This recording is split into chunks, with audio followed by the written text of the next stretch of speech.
Hello, everybody. Welcome on into NFL action right here on youtube.com/ShaunaSourceRex. Thanks so much for coming back. Hopefully you're enjoying the season as we plug along here in the 2002-2003 NFL season. We're working with NFL Fever 2003, and then we'll move on to Madden 2004, and then we'll see the final installment of NFL Fever in NFL Fever 2004 before it's just Madden for as long as we can get as many games as possible. So long as you keep enjoying it. To enjoy that, be sure to give this video a thumbs up if you like it. Be sure to scroll down, subscribe, ring that bell. That way you're notified when I post new videos. You can keep up on all things random rosters every Tuesday right here on the channel. And let's get started. Typical 3 games of action today. We're going to check out an AFC North battle. Then we're going to watch an NFC West battle, and then we're going to watch an NFC South rivalry with a name that I misspelled in my notes. We will start by going to Pittsburgh we're actually going to start going to Baltimore to check out the Ravens and the Steelers. These are 2 teams that are in the middle of the pack as far as the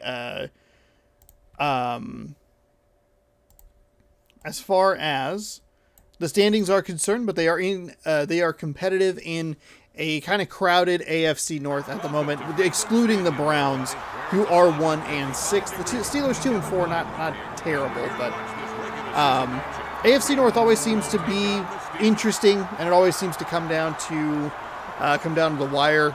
And by always seems, I mean both times we've done this, we've had a lot riding on AFC Central or North teams. So welcome on in. Pretty good weekend of football, including probably the best game of the year between the Bills and the Vikings. The Vikings finally get a win against a good team with a starting quarterback. They beat the Dolphins, but Tua didn't play. Tua is 7-0 as the Dolphins starter. They're 0-3 without him, which is wild to think about. Dolphins, I believe, leading the AFC East at the moment over the Bills and the Jets. Packers got a huge win last night. As a big Packers fan, that was good to see. I will be honest, I counted them out. They have not played well. They have not looked good. But they finally got Christian Watson going. He had 3 touchdowns yesterday. They got some calls that kind of went their way, and what I thought was maybe not the smartest move for Mike McCarthy to go for it on that 4th down play. Broke a headset, I'm pretty sure, after that play happened. But they get a 3-point overtime victory, which is good for them. People were saying it's season-saving, but I don't know. They're going to need a lot of help because of how stacked the NFC East is. They're doing the supersized playoffs again this year with the 7 teams per conference. Green Bay's 2 spots out at the moment. 49ers are the last team in currently. Washington is the first team out, and they play tonight. So we'll see how it goes. I should look at the Packers' schedule and see. The Packers play on Thursday against the Titans. Spin move. Actually got a decent amount of yards there. Probably 4. Michael Vick. Schroeder, he played for the Packers. Davis, the running back.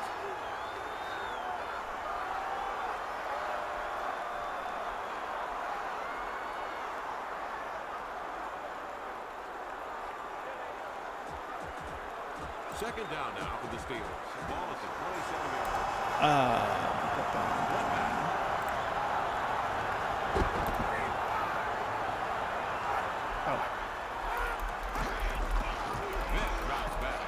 Rolls right. Throws. There's a throw back over the across the middle of the field. That's a half a length good for a 1st down. Packers scored 14 points in that 4th quarter. The Packers scored in the even quarters. The 2nd and the 4th. They're 2 games under 500 at 4-6. 2nd place in the NFC North, which is a mess. Absolute mess. That's a nice play by the Baltimore defense to sack him in the backfield. Good to see that Ravens purple. I like it a lot. Big fan. I didn't even think about it. I was thinking about teams that wear purple in the NFL, and I was like, oh, just the Vikings. No, Baltimore. Baltimore does. I think because their helmets are the black, they tend to like to wear that black jersey as well. Bum, bum, bum. Maybe I'm wrong. Who knows? Let's see. Games. I mean, it's going to be a tricky road. So Thursday against the Titans, that'd be a big game for them to win. They're at home, which should help. But I don't know. Then they face the 8-0 Eagles in primetime on the 27th. And then they face the Bears, joke team. Then the Rams, the Dolphins, the Vikings, and the Lions. Let's see. Depending on how the Eagles... I mean, the Eagles play tonight. They're 8-0. Looking good so far. Looking incredible so far. I feel like the Bears are a winnable game. The Rams are a winnable game. Cooper Kupp got carted off yesterday. That's a big problem for them. That's a... oh my gosh, he had it in his hands and it's incomplete. Oh, that should have been a catch. Vic with a nice roll to his left. Fired it down the field to a receiver doing an excellent job coming back to the ball, coming back to the quarterback. Left his defender in the dust and just dropped an easy first down. So the Steelers will punt, and the Ravens will have a pretty good starting field position just beyond the 30-yard line. Steve McNair, Edgerrin James, Joe Horn. What a triple threat. A little surprising that they're only 3-3 so far. Bears, Rams, Lions, I think are the winnable games. First down. Mainly because those teams they're bad. All three of those teams right now have 3 wins and either 6 losses or 7 losses in the case of the Bears. They're going to need... so that puts them at, what was that, 7-6? I think in the games that I'm unsure of, the Titans, the Eagles, the Vikings, and the Dolphins, I think they'd have to go 3-1. And I think honestly, I would favor Green Bay against... I'd favor Green Bay against Tennessee because they're at home. And maybe, we have a big run here. Swerving and twirling. Oh, the 2 defenders dove into each other. That's a touchdown. 2 attempts, 66 yards, and a touchdown. That is a terrific run right there. The 2 defenders on the back end just colliding into each other. I think you give the Packers a slight edge when they're at home, but the Eagles and the Dolphins, I think, are going to be their 2 most difficult games because they have quarterbacks who are mobile, and that is something that Green Bay has struggled against. The teams that I'm looking at and going like, maybe 50-50 is like Ryan Tannehill and Kirk Cousins. Not guys that are going to beat you with their legs necessarily. And the Vikings, honestly, might not have anything to play for at that point. They could get locked into a 2 seed. So, we'll see. It'll be interesting down the stretch. They're going to need help, though, which is always the sucky part about it. Is like, they're going to need San Francisco to stumble. They're going to need the NFC East to beat up on each other a little bit, which I think you'll get. I don't know how many times they've played. Those 3 teams have played each other, the Giants, the Eagles, and the Cowboys. What kind of matchups we'll get between those 2. Ooh, big run back. Oh, he blew up the guy. He's down the left sideline. Back-to-back big plays. One man chasing. Not enough time. Touchdown. Wow. 98-yard kick return for a touchdown. We don't see those very often. If I had to put money on it right now, I would say the Packers missed the playoffs. I think it's too thin of a line to walk for them, and they're not in a division like the Bucks that sucks, you know? They are in a division that's not great, but they have one team that's playing very well.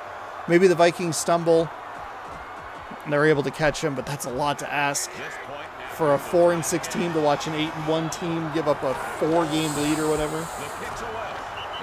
Kick is up. Kick is good. We have a 7-7 game. Back-to-back exciting plays here.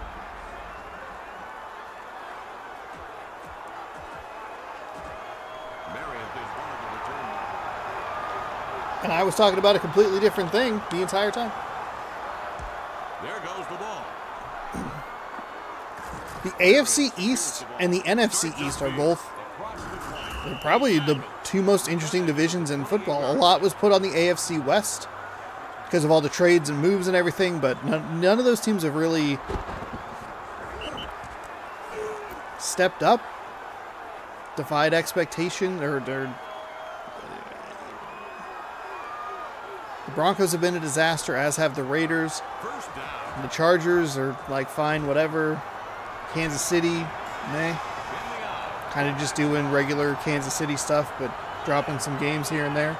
Buffalo's been a bit of a disappointment over the last couple of weeks. I know they're not in the same division, but that should have been an interception. That was a beautiful route read by that defender.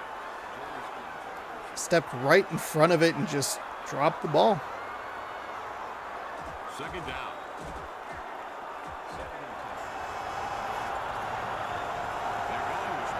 For the AFC East, I could see the AFC and NFC East each sending 3 teams to the playoffs. Goes over the middle, finds a receiver. Down near the 35-yard line. He wound up making 6 yards on the play.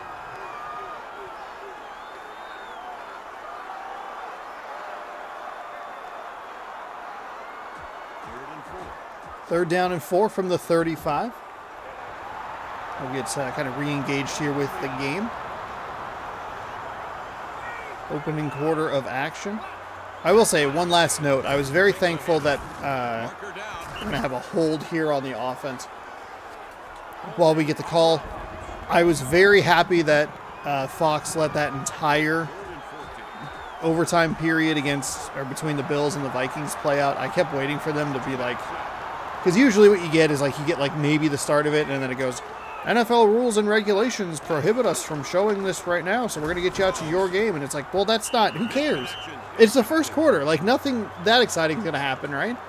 This is way more interesting. And I think all that you missed was like a missed field goal from the Packers, maybe? I don't know.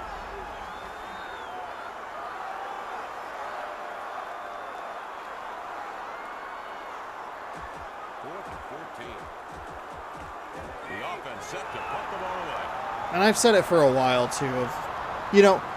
As a person, I'm 32, born in 1989. Cognizant football memory is going to be mostly, Brett Favre to the Aaron Rodgers era, and they've been able to start 2 Hall of Fame quarterbacks on the field. Maybe not great off the field.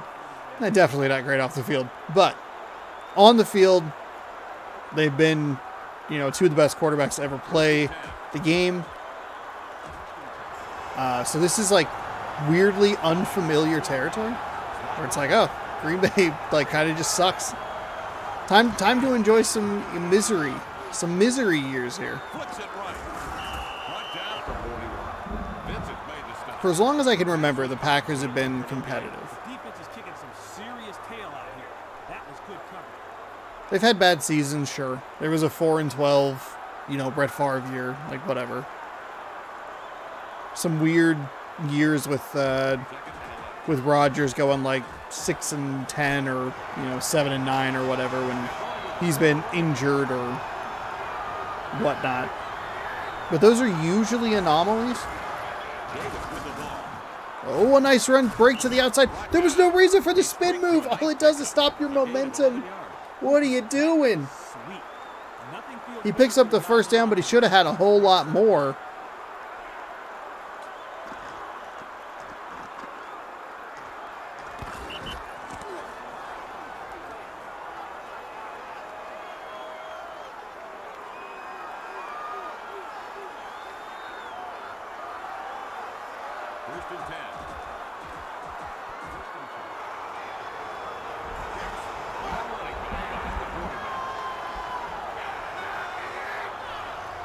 First quarter is going to come to a close here. Oh, we'll get one more play. A pitch out to the right side. Oh, he had all kinds of room off the right.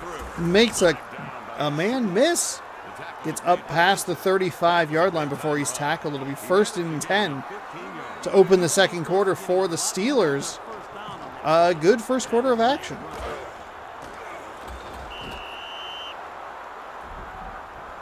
Two AFC North teams that look comfortable just grounded and pounded the ball in the rain. A kickoff return for a touchdown. Good start. 7-7. We're tied.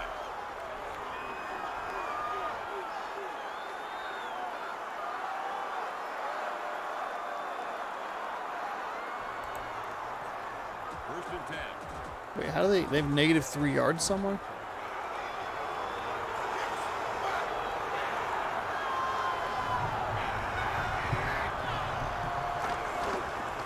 That's Davis. Hands the ball off. Nicely blocked on the outside with good defense to stop that for a short gain. Defenses are gonna just roll We'll over get past the plays. 30. This is the NFL. That means no free lunches. You gotta earn your score. Second and 8. In the eye. Fullback weak.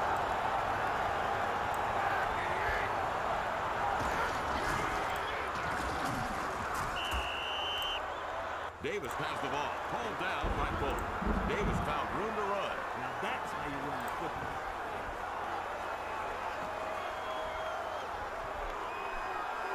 Third and 4. Third down and 4 from the 25-yard line.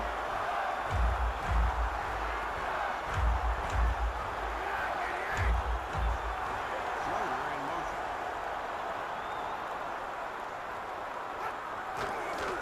Back to throw. Vic finding some room off the left side. Nice spin move will get him inside the red zone. Excellent run. They just shoved it right Keep down this the drive field. going. And finally, we're starting to see this game actually use some effective spin moves instead of just for fun. First and 10.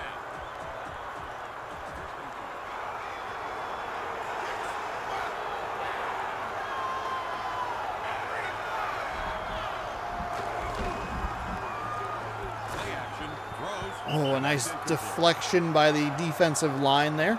Off the play action pass. He had him. Just run your route, sit down, I'll find you. 2nd and 10 from the 16-yard line.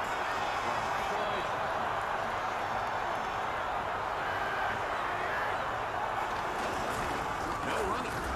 There's a nice find off the left side. Some good running. You gotta like He'll be short of the first down by a yard, maybe 2. Damn. Actually third and inches, not even that short at all. One back set for the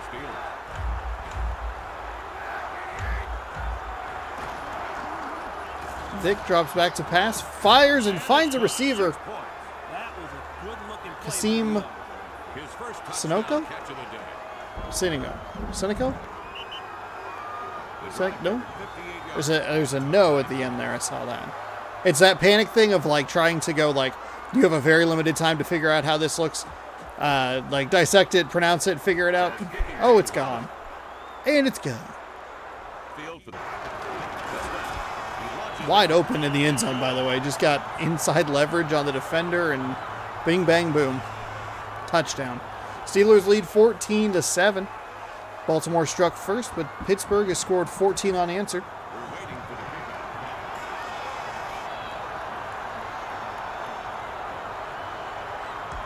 kickoff. He kicks it. This kick is well short. I looked at the flagpole at the top of the upright there, and I didn't think it was that bad. Cedar caught that But play. they're going to have really tremendous field position after that. They would have liked a lot more. Very short kick. They'll take it right there.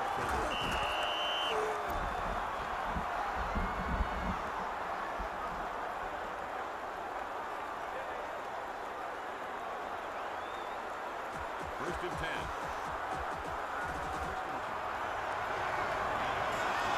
They line up and run.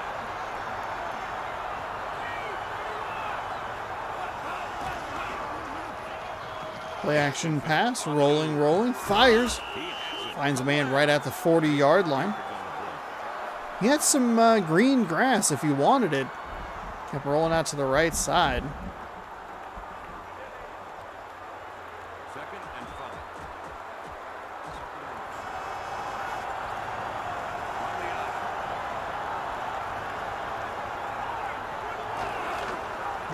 Pitch to the right side, but nothing doing. They're going to lose everything they got on that first down play and maybe an extra yard. Terrific defense by the Steelers. Number 51 just got through the line and tackled him as soon as he could. 3rd and 11 from the 34. And we have the 2-minute warning.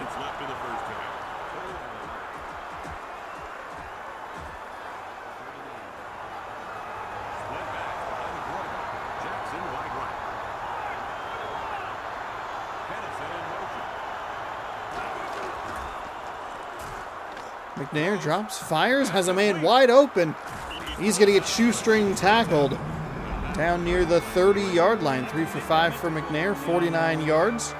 This game is doing a much better job.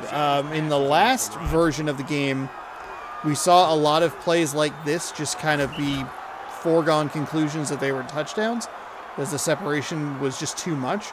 But we're seeing a lot of those shoestring, like, swipe tackles, able to take him down and make the remaining plays more interesting. Or if that makes sense.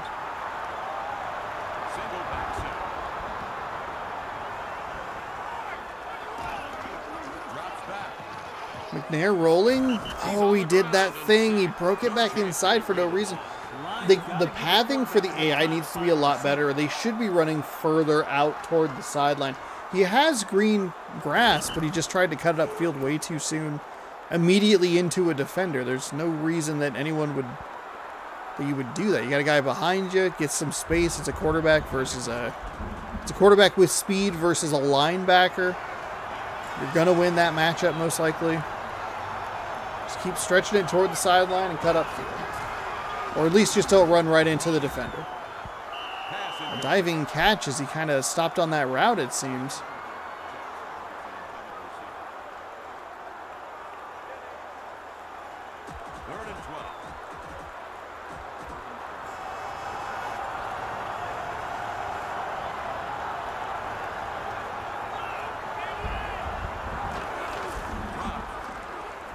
Rolling right, fires back across his body. Rainbow pass, 1-on-1, tipped and incomplete. That should have been an interception. Dangerous throw. Speaking of watching a lot of Brett Favre football. Boy, that looks familiar, huh?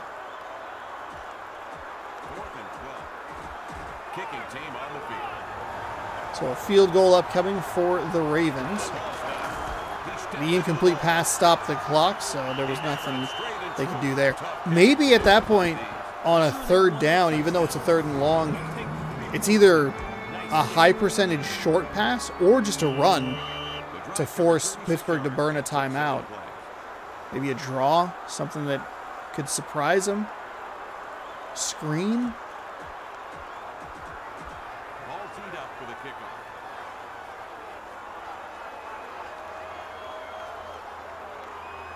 He steps into it. Fair pass the ball. 1 yard deep in the end zone. Up to the 20. Spin move doesn't do a whole lot. He'll get set down to the 21-yard line.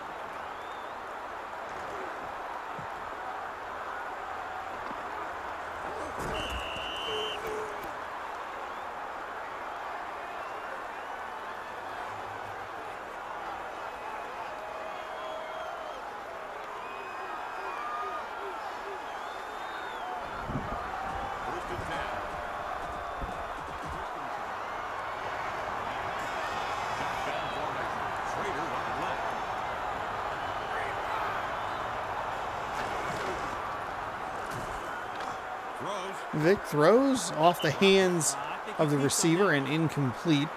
2nd down and 10 coming up.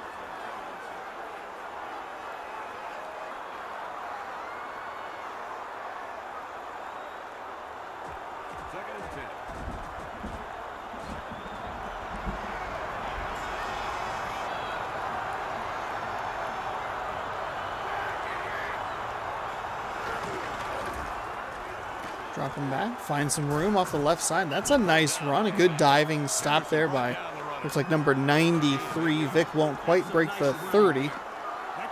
It'll be 3rd down and short. No urgency here. Clock management still obviously a huge problem. There are two running backs behind the quarterback. McKnight wide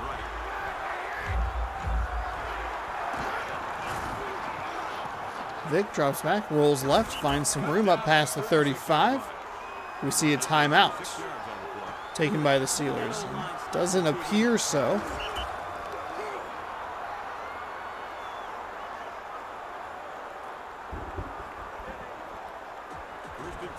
And that will do it for quarter number 2.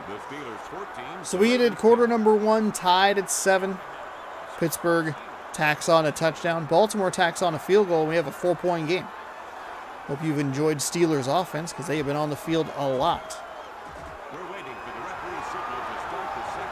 Baltimore, though, receiving the second half kickoff. See what they do here. Yet another short kick from the Pittsburgh Steelers kicker. Not quite as short as the last one that we saw, but still not great. They're going to get up near the 30.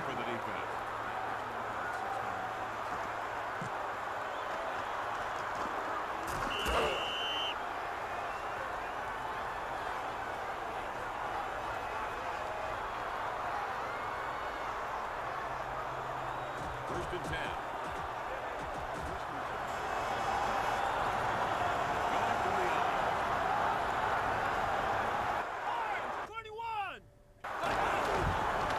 First down and 10.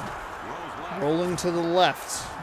Has room. Throws. That is going to be an interception. Just kidding. That should have been picked. I thought for sure it was going to be picked, and then he tipped it or knocked it down, and I thought it was still going to be a pick. This is a terrible play by McNair. His back across his body over the middle of the field. The defender just sat there waiting for the ball to move, or waiting for the ball to be thrown, and just went there. Awful.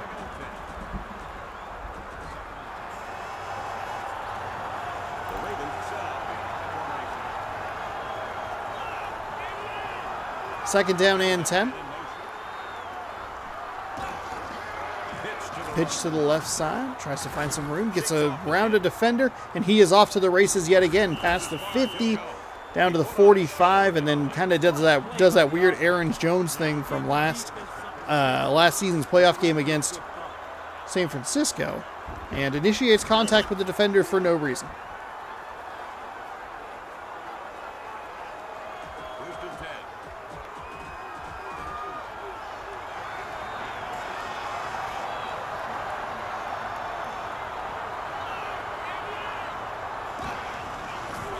Dropping back, firing, and that one is deflected and knocked down by the Steelers defense. Into double coverage on that. Not a great throw by McNair.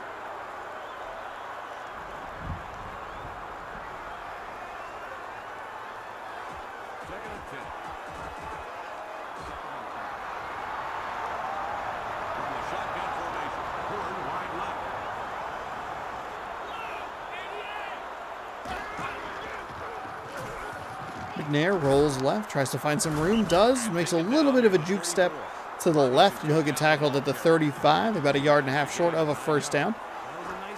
Hold that ball down almost immediately and just started going for it.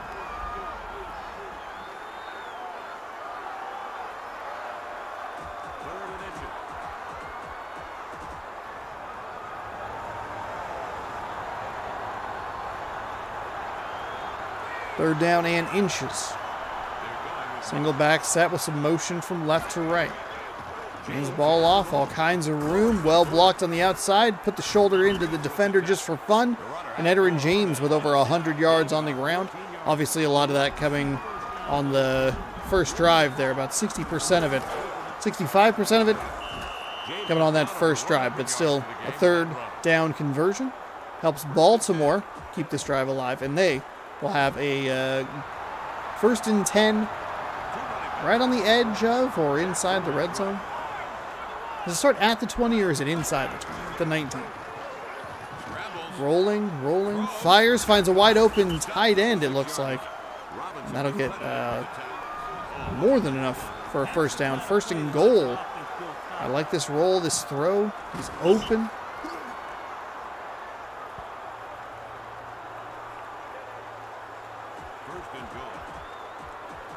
And a terrific opening drive for the Baltimore Ravens.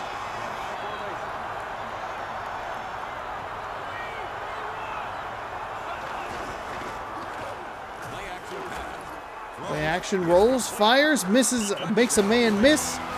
Mike Sellers, the fullback, in for the 5-yard touchdown. And we have a 16-14 game. His first touchdown catch of the day.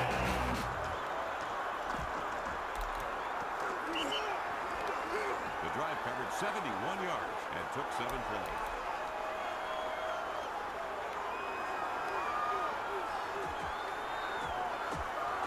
Extra point pending. On the field for the PAT.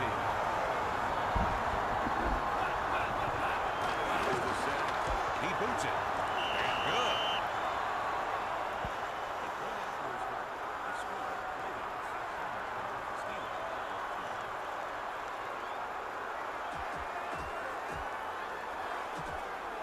Good. So over 2 minutes off the clock for Baltimore to get a touchdown.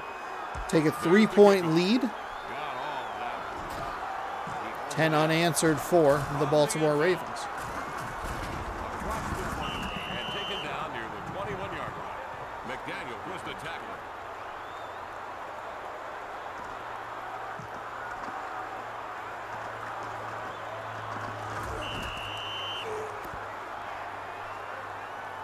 Uh-oh.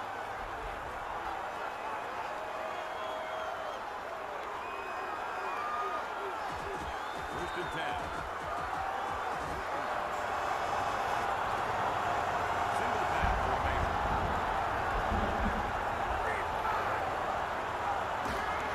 Vick drops back. Vick is going to be sacked. Bagged him. He's sacked. Back near the 15-yard line. Second down and long coming up. Either enough time to find a receiver or to say a prayer.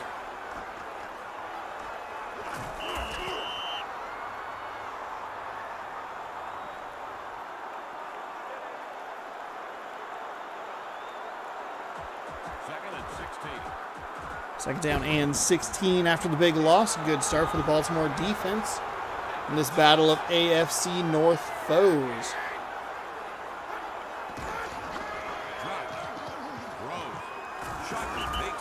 There's a nice find. That's a great catch on a second down and long. Defense clamp down on plays like that. Sets him up with, if not a first down, third down and very manageable. First and 10. And they will give them the first down. 2 minutes to go here in quarter number 3. We're ticking through this one. And I'm making sure that the soda I knocked over is not leaking all over the floor. Drops back. Swing pass. Vick finds a running back in the flat. Met immediately. That'll be a loss of 1. Actually, they'll give him a loss of 2. 2nd and 12. One of these days I'll learn to stop guessing. Not today, though.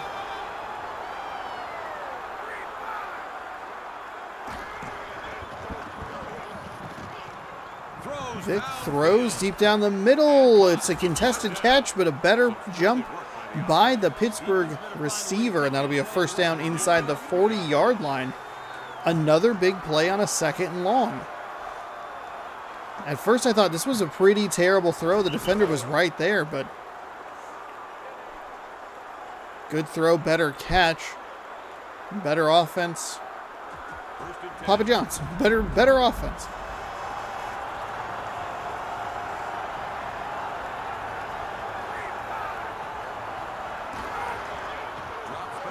Vick drops back, looking all kinds of time, finds a nice easy completion out of the backfield, a spin move at the 15.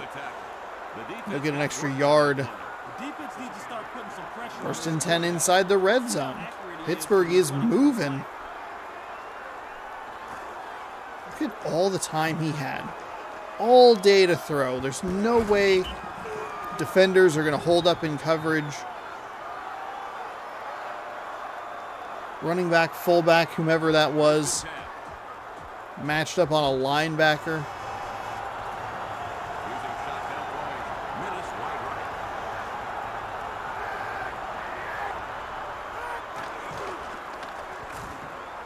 Vick throws, finds a receiver inside the 10, second down. Nifty little play that time. Defense needs to be more physical. This isn't getting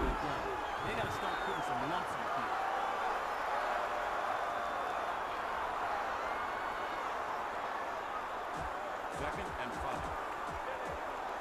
And that is it. We are done with 3 quarters here. They're not going to get this playoff. It's a 17-14 game, excuse me. At the end of the On third a quarter, the score is second down and 5 coming up after the break.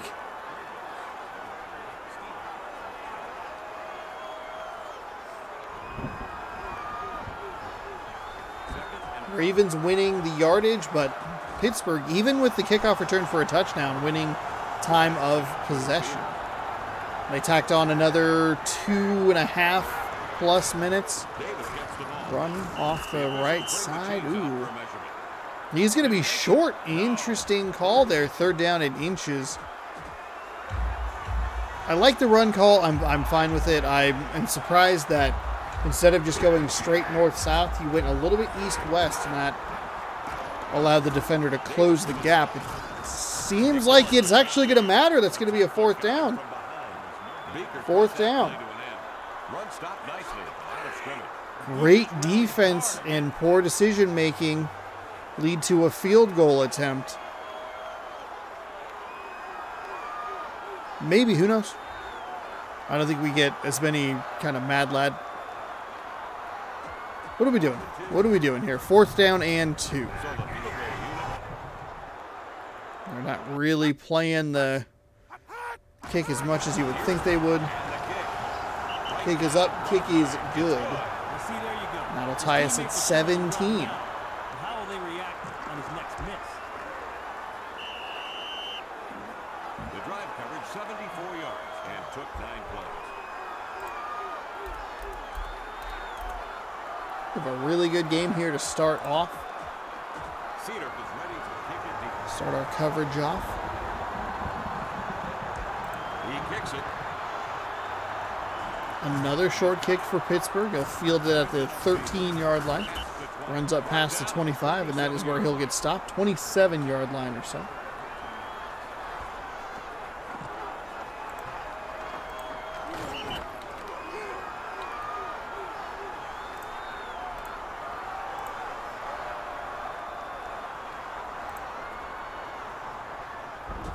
First and 10. They line up in the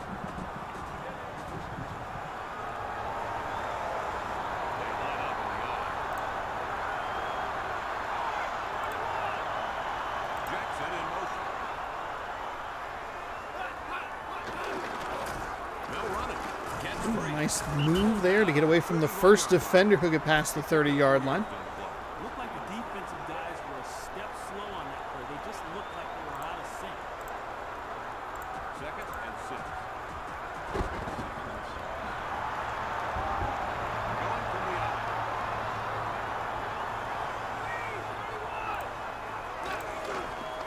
James runs it. Big hole there off the right side. He'll get up to the 40-yard line. 1st and 10 for the Ravens.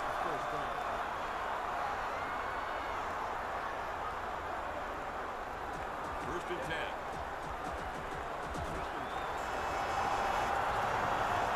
Lined up in the shotgun. Jackson wide left.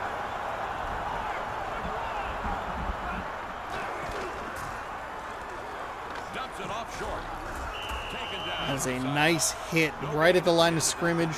Good job by the Edward Reed. 5th tackle on this game recorded by Reed. 5 tackles for him today.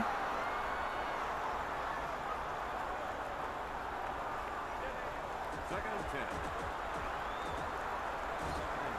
Oh, they call him out of bounds then?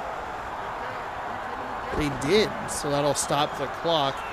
2nd down and 10. I was curious if maybe Baltimore would just be content to try and run this ball. I mean, when you're getting yards like that, why not? Did he make it? That's going to be a 1st down, just barely. First and 10. Let this clock run down, make them burn some timeouts. Single back. Field goal, obviously, very helpful. They're right at midfield. Well blocked on the left side. That is an incredible running play. Initiates contact again near the 20-yard line. Knocks the first defender down, but he wasn't getting all the way to the end zone, so might as well take someone out with you. That is so well blocked. That is the exact example of a play of why this game is better than the last game. Has problems, still needs work on the clock management, hurry up offense, all that sort of stuff. But the way that was blocked on the outside makes those plays viable in these games as we go throughout the season. First and 10.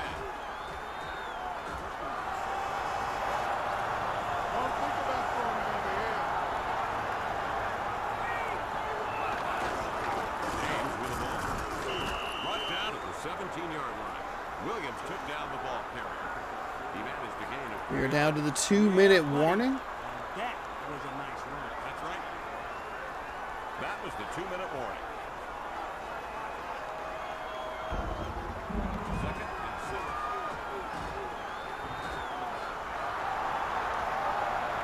Three receiver set. Horn wide left. Sends a man in motion.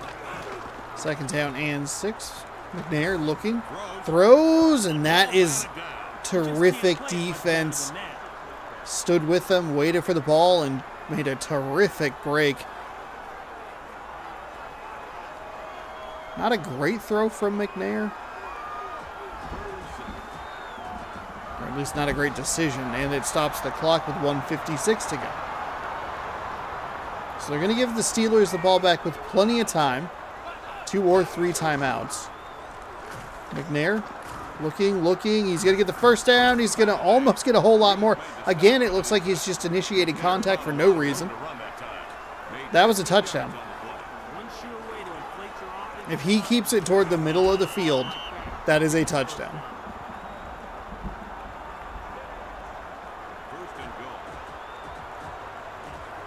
Hopefully you don't have Steve McNair on your random rosters fantasy team. Not a real thing. Didn't matter, just meant that the touchdown went to a different player. So now the Pittsburgh Steelers need 7 to tie.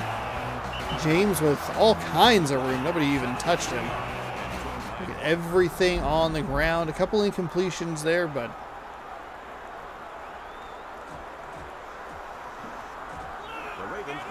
that's what you have to do in these rainy games.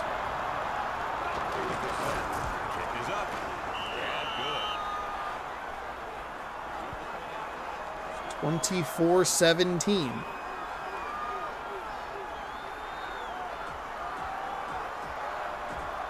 Streets just waiting for the kickoff. There goes the ball. Kick is away. Streets pass. At the goal line. They'll get it to the 10, to the 20. Up near the 25-yard line.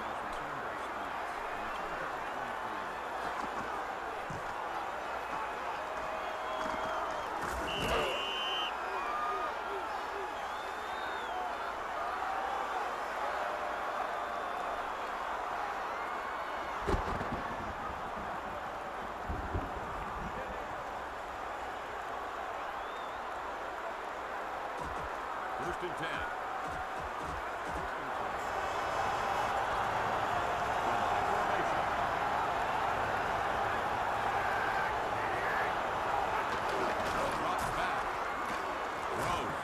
Vic with the rainbow passes, a diving interception. Oh my goodness, Jeremiah Trotter with a tremendous interception from the linebacking position. It was a dangerous and weird throw. We've seen a lot of defenders with opportunities to make interceptions, but we haven't seen them make the plays.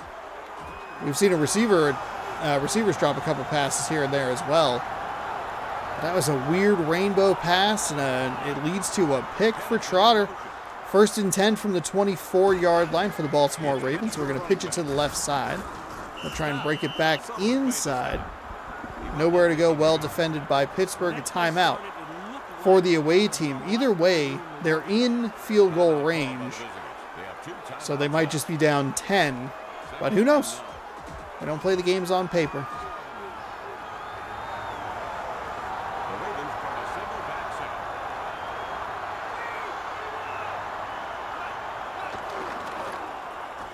Run to the right side, well blocked, spin move. He is going to be into the 5, inside the 5, excuse me, down to the 3, maybe the 2. Edner and James having a heck of a ball game. We don't often see running backs have this kind of this effective of a kind of day. None of that made sense. Hold on. Let's try again. Oh man, hold on. Hang on. Timeout. Take 3. It's rare that we see a running back have this effective of a game. Obviously, a lot of it on the opening possession, but still, large chunks of yards throughout the game and consistently helping his team get first downs in crunch time. They can just take knees from here and call it good. 56 to go. Pittsburgh all out of timeouts.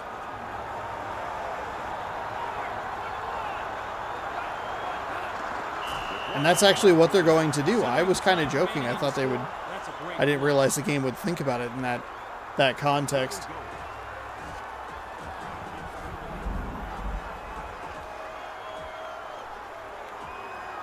They're just trying to run the clock.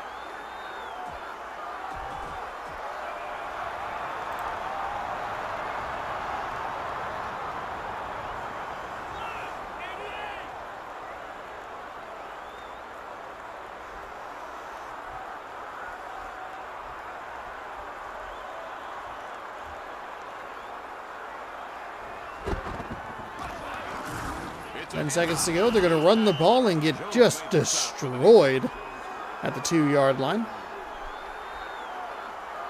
sure they'll bring out the field goal unit, but The Ravens win a close one. Our final score here in this one is the Ravens 24, the Steelers 17. so 24-17, your final.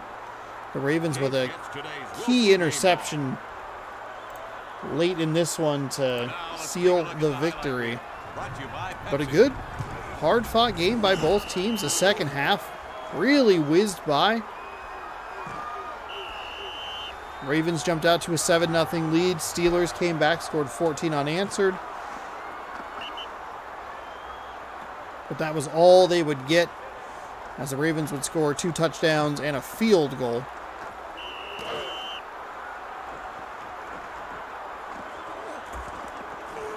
Oof, all kinds of moves on that one. I don't know if that was intentionally slow motion or if the Xbox was breaking. I'm Kevin Calabro saying thanks for playing 269 NFL yards, See you next time. 200 yards on the ground, 66 passing. That is a very surprising number. I would be surprised if we see any team eclipse 200 yards on the ground. But a good game to start out the day. The AFC North rivalry goes to the Ravens this time around. We're going to head down south to New Orleans, and we're going to check out the Falcons taking on the Saints in game 2 of our triple header. Then we're going to head out west. Is it west? I said that with a lot of confidence. Yeah, we're going to head out west to check out Arizona taking on San Francisco. 4-2 taking on 3-4. The Saints will take on the Falcons.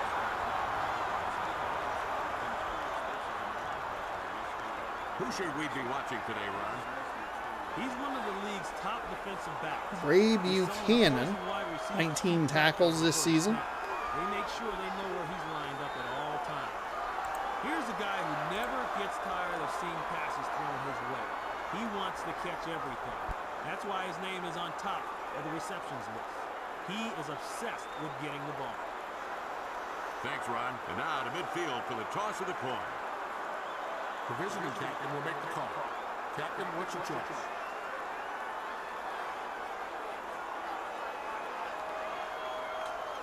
He calls tails. It is heads.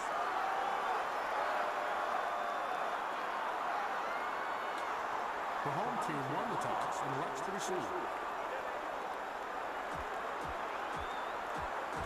We're set to go for the opening kickoff.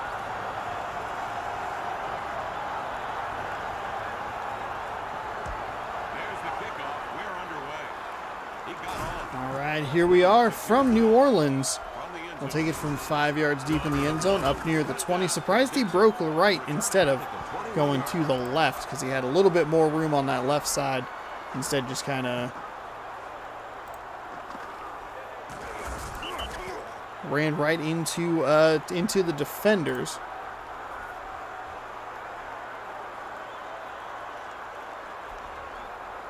First and 10.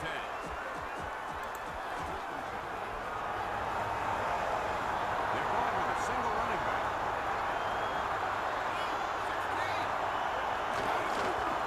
That's Green.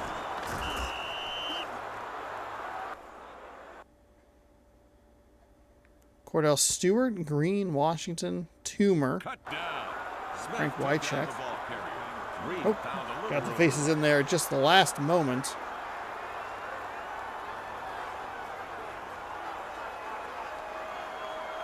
Second and 8.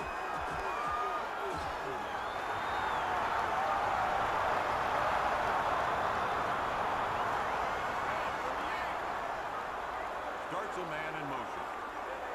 2-yard gain on the first and 10, so it'll set up a second and 8. Going off to the right side again and gets blown up at the 26.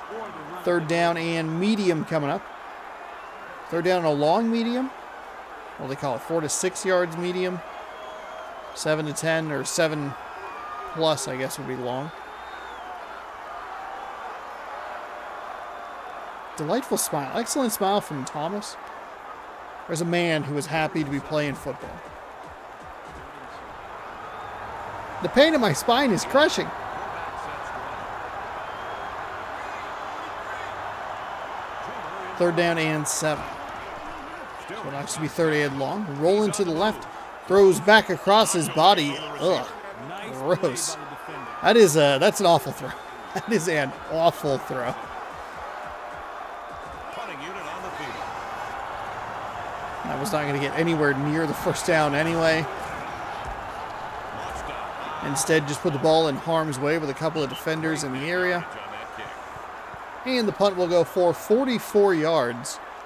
Joey Harrington leading the offense out. Foster in the backfield with Owens as a receiver. Isn't that 2 McKinneys? First and 10.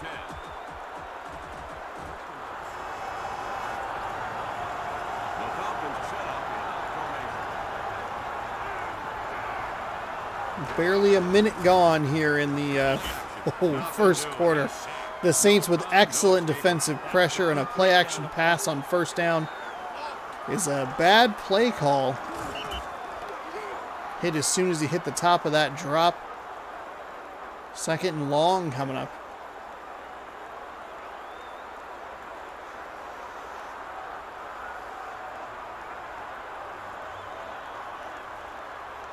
Michael Strahan on the defensive side for New Orleans.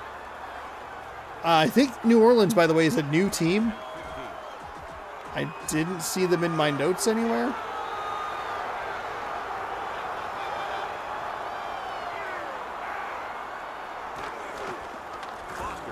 Handoff to the left side. Spin move up to the 30. Gained about 3 yards. But not much room for the Falcons running back, whose name I am forgetting because I never remembered it in the first place. I never memorized it. He didn't have a picture, I remember that. Third and 11. Single back set. Joey Harrington, a rookie starting quarterback, which is a little surprising to see in this. Drops back. And gets sacked back at the 25. Before he got rid of it. That'll do it for that drive. Nothing for either team on these opening possessions. And looking pretty anemic on top of it.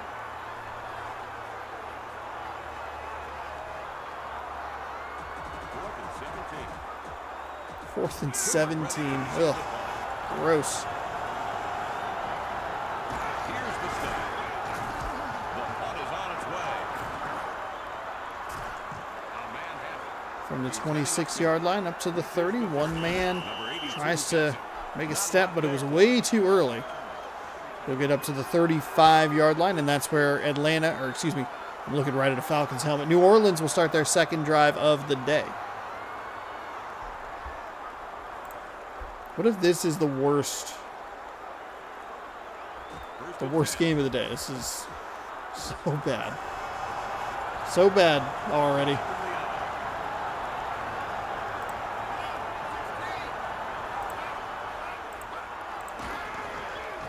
Green gets the ball. There's a run off the right side. Nice spin move for no reason. The defender blitzed past him. That was an effective run for the offense. They did That'll some be a damage. second down and short coming up. Second and 2.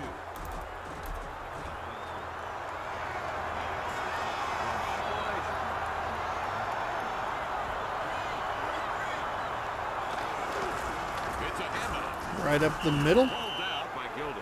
Tries to put a shoulder down, but just maybe right in the back of the offensive blocker. First and 10.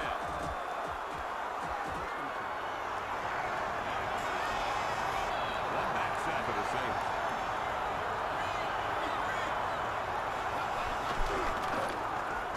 Play action fake. Throws. And that's Oh, incomplete. that's an incomplete pass. Had him and just missed him. Second and 10.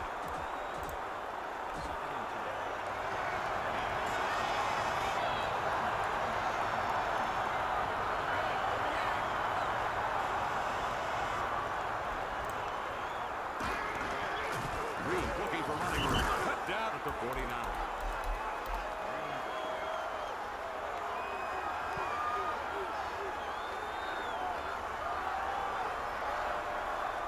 Third and 7.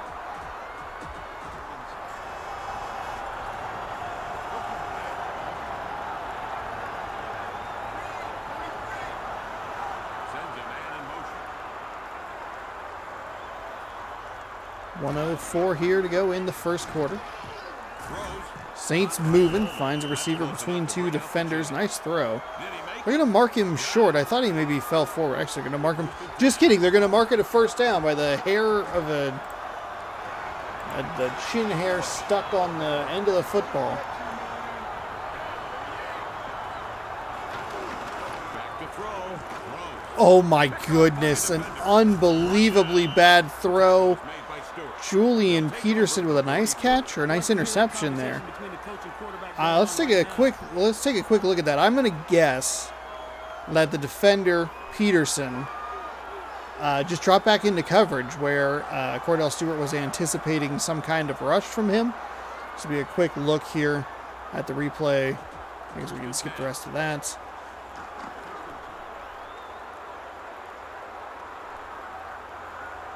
Oh, he never moved.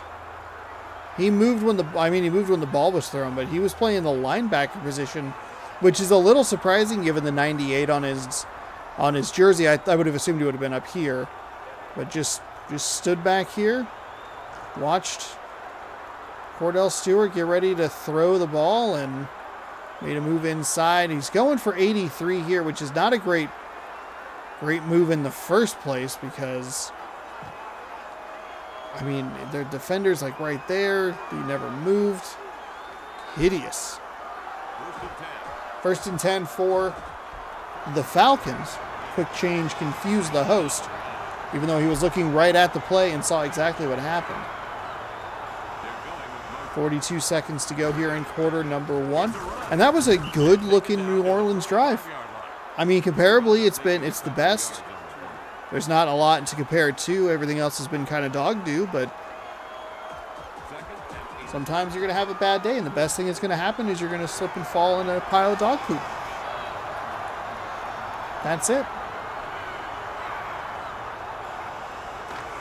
Second and 8, Harrington hands off right side. Spin move right at the 50. He'll fall forward for a few extra yards. Offense just playing He'll be slack. near the first down, but I don't think they got enough. They just seem to want it more. Third down and short coming up. 3rd and inches to be exact, and we'll get that after the first quarter intermission. Nothing here. Goose Egg game through 1 in New Orleans.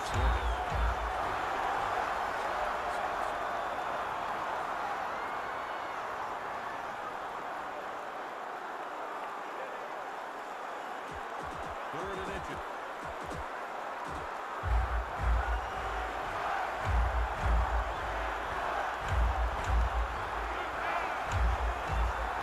Owens in motion.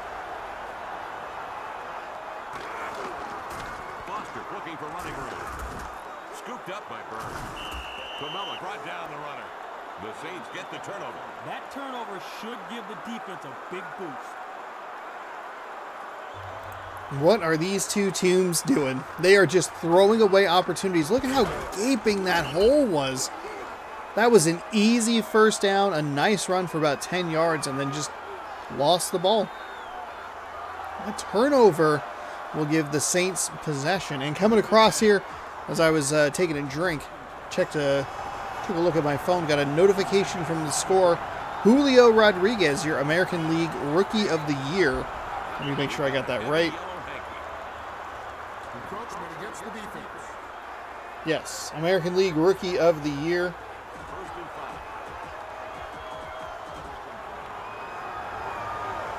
5. So congratulations to the Seattle Mariners outfielder, superstar in the making. Excited to see what he does next year.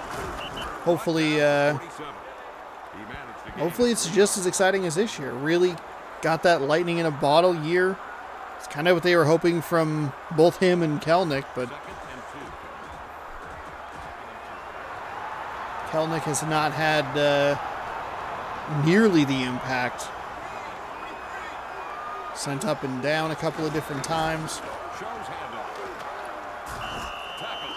The Mariners are an exciting team. They'll need a couple of pieces to be competitive with the Nice work by now defending world champion Houston Astros, but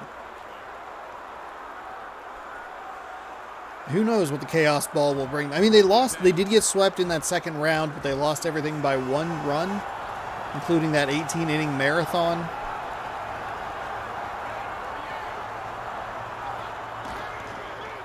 Washington runs. The first playoff game in Seattle in 21 years. To an end. He got it going on that. And they got enough baseball for 2 games. Second and 4. Second down and 4 from the 45-yard line. I'd be curious to see how much ticket prices go up for the Mariners, because now they're going to be a hot team, hot commodity with a good competitive roster. And Penalty on the play. can you get a hold here? Holding on the It is a holding. Second down and 14.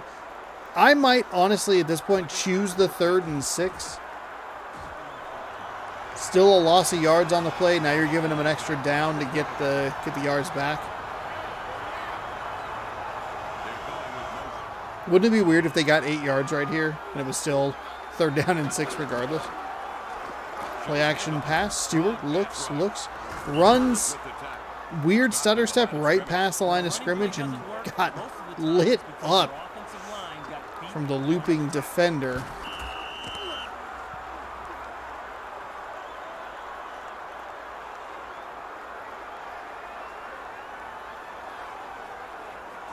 Third and 14. Coleman running right.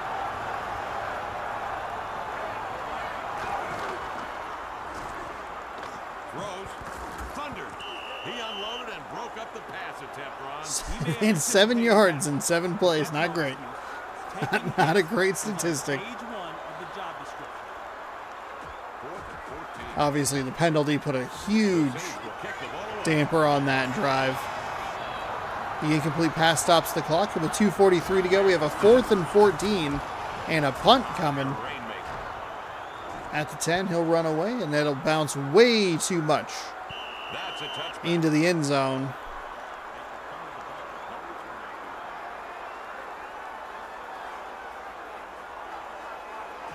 First and 10.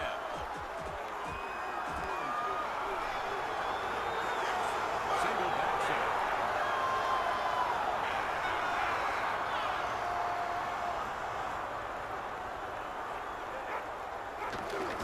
Pitch to the runner. Pitch to the left side. Makes the first guy miss, but the second guy is there For the defense. to hold the game to 4. Not a lot there for him that time. But hey, it's better than a loss. Second and 7.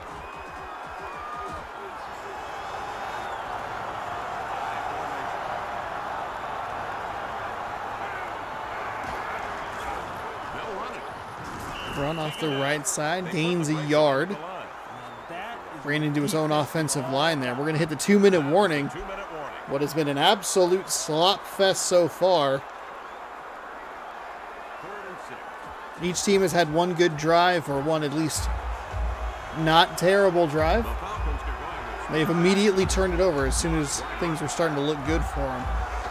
2 minutes to go in the second quarter. We're going to get a 3rd and 6. He misses the first guy, second guy clobbers him. gained about 3 yards. I like the way the 4th run down is and played 2 in coming this up, game. and a punt. 4th and 2. Dorth is the punter.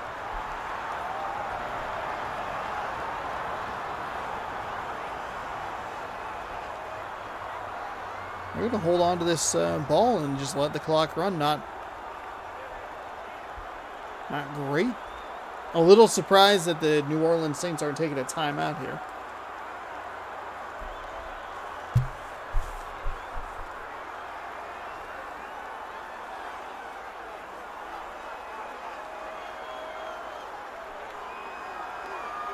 But obviously this much better clock management that we've seen in He got all of that. the previous season He caught in it. NFL Fever Fair 2002. catch made. Good Fair for catch the after the booming punt. That was a real field flipper.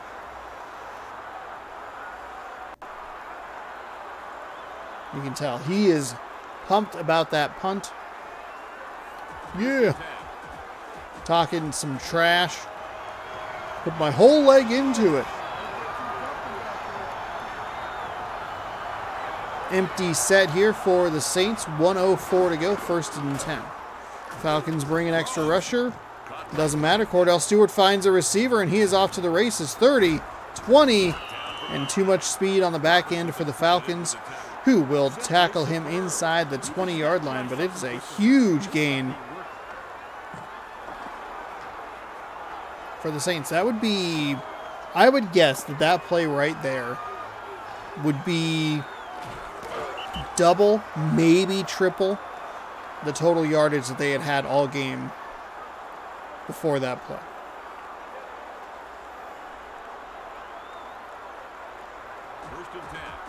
First and 10 from the 18-yard line.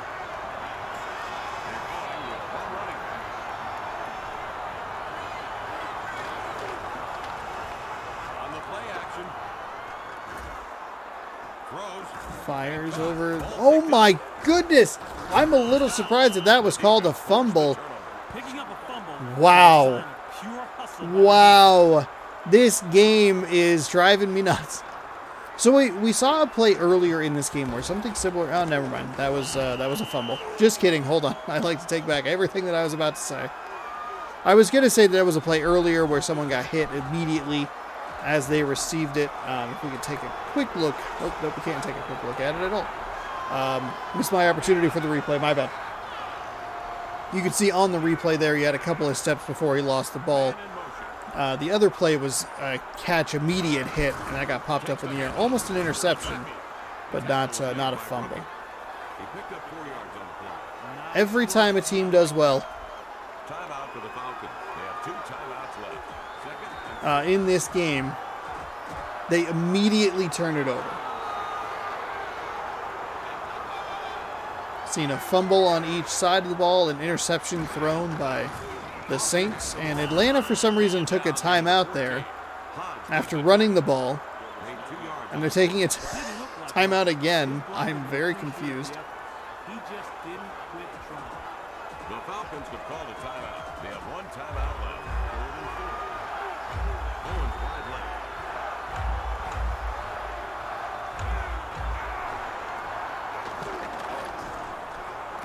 Throws. And grabs. Finds a receiver up to the 20, 25. 26-yard line. 1st and 10. We see the final timeout taken by the Falcons. We do. Timeout for the Falcons. No timeout. Unbelievably weird series of events there. You're deep in your own territory. Run the ball. Get the heck out of there. If anything, make the Saints burn their timeouts. Don't just give them an opportunity to capitalize on a potential mistake.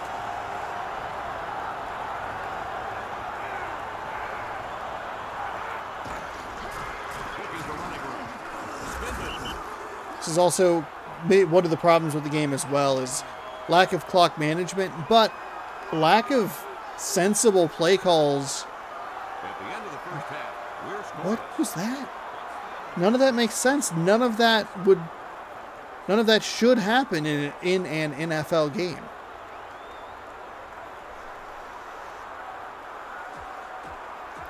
The Falcons somehow only have 45 yards. I'm a little confused. He steps into Nope, I'm sorry. It's because the big play was on the Saints side. I apologize. They did not have very many yards anyway. I think my hypothesis might have been correct. He almost broke that. Looked like he again ran back in towards the...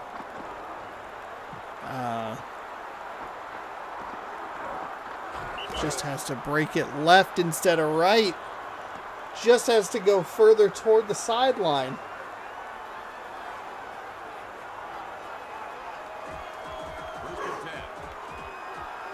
Whew.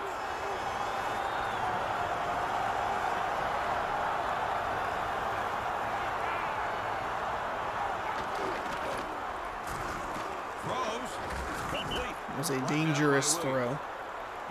He ran toward the congestion. He ran towards...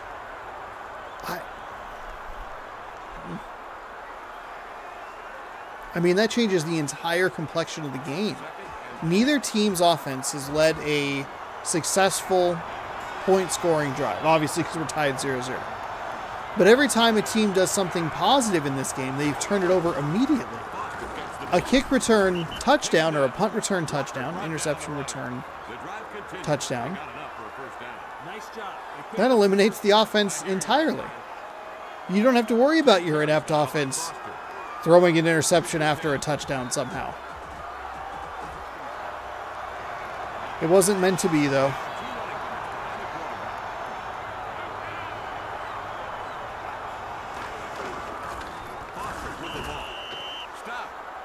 Picked up a little something.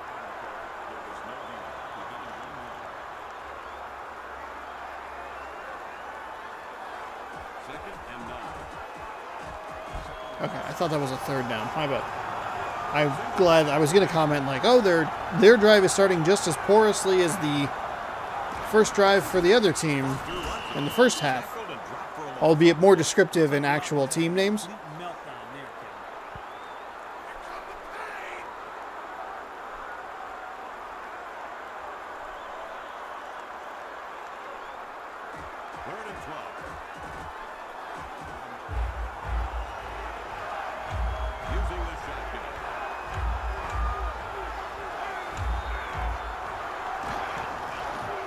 Dropping back. Fires down the left side. Has a man with some space. He is free. He is clear. Touchdown. Terrell Owens, a 65-yard reception there. And that'll give the Falcons a 7-0 lead. For whatever reason, it looks like the defender is like right on him. There's a step maybe, but as soon as Owens caught that ball, he was gone. The drive covered 75 yards and took 5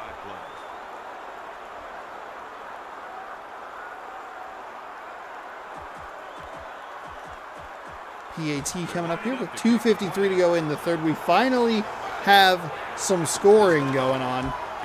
The kick is up. The kick is good. 7-0 Falcons here in New Orleans.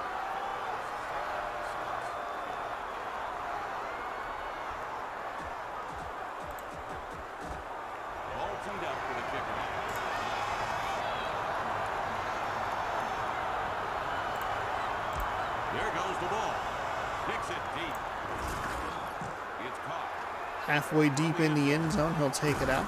Up to the 20, ran into his own blocker and couldn't advance. Again, just bring it to the left. Blockers are doing a good job setting up some space.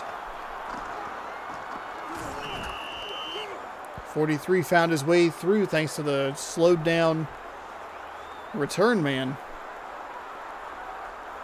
And he'll get right where he would have gotten if he had just taken a knee. First and 10.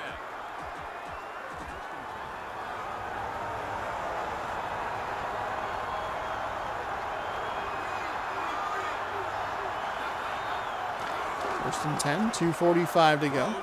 Firing over to the right side, finds a man. He's going to have a nice gain, about 15 yards. 16 yards. And that'll be a 1st and 10 for the Saints. I love this quick release, just top of the drop, ball is out. Sure-handed receiver, get some yak. First and 10. Pretty perfect play design in my opinion. Turner wide left. 1st and 10 for the Saints. It's a Gonna handoff. hand the ball off. Down to 42. He was moving Nice in the right gain on direction. 1st down. Nice little run there.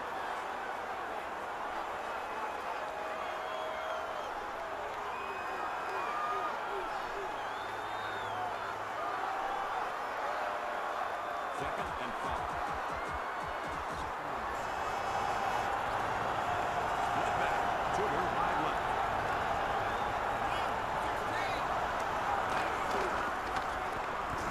That's a Nice defense by by Atlanta, excuse me. Sent that extra blitzer, found the gap in the miscommunication of the offensive line, and took the quarterback down untouched. Will delay blitz. third and 10. Brings up a 3rd and 10. They're going with a single running back.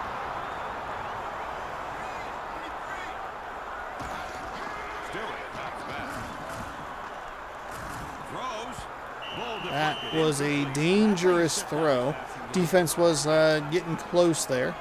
Collapsing is the word I was looking for. Maybe not as bad as I thought it was, but pretty terrible throw either way.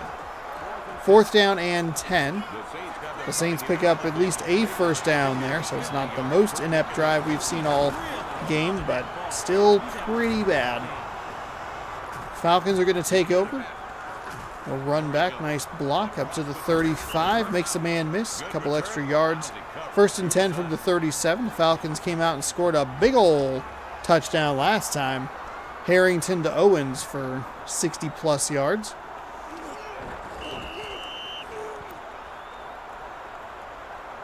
What do they have in store for drive number 2?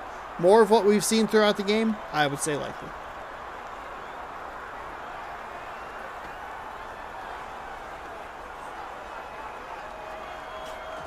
First and 10.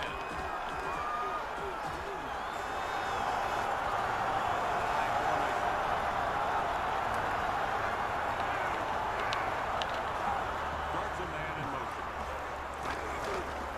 Foster to the ball. Brought down. Hands the ball off for a short gain. 2nd down. Short gain.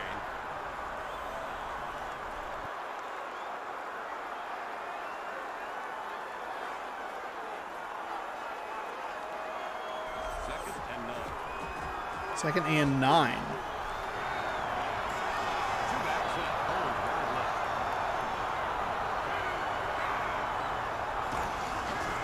Takes the handoff. Puts his shoulder down and makes That's a enough for a first down. nice gain there. Picking up a 1st down. Nice run there. He did a good Atlanta looking to maybe take this game over and put the Saints away as the 3rd quarter winds down, under a minute to go. One back set for the Falcons.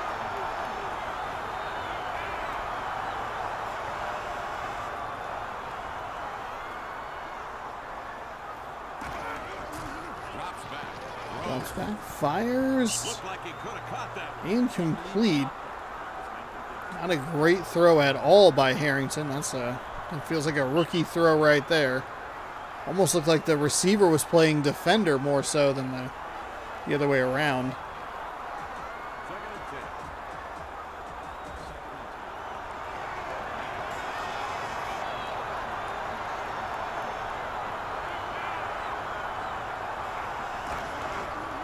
That's Foster.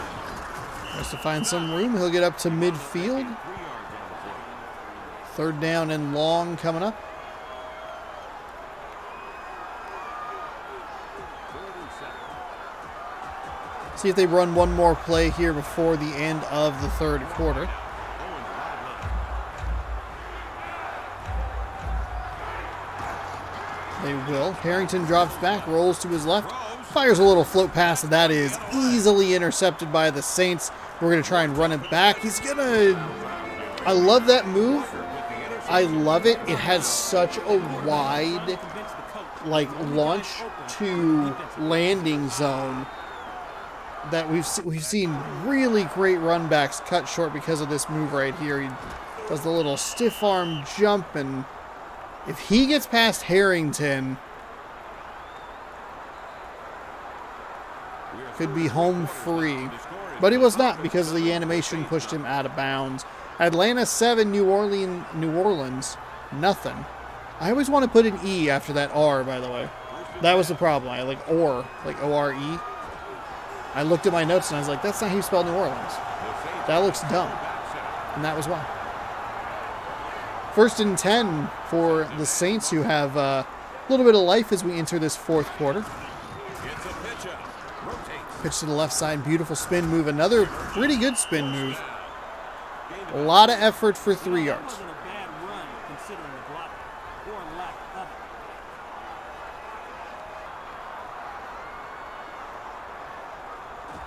Second and 7. Three receivers. Slot man to the left.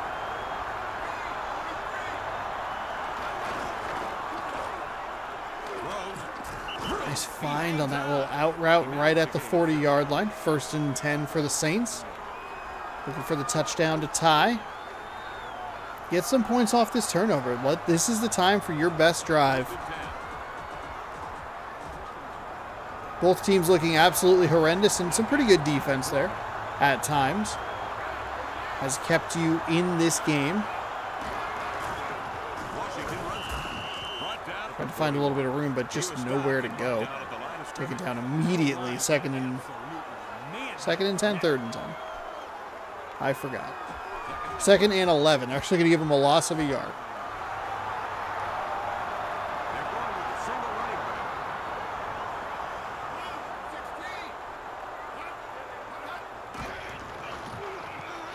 Play action pass, rolls to the right. Looking, firing, finds a receiver who gets blown up inside the 30-yard line, but holds on to the ball for a 1st down. Cordell Stewart, I like this little rollout to the right. Receiver got a little bit of separation. He did kind of leave him out to dry there. Defender able to just tee off.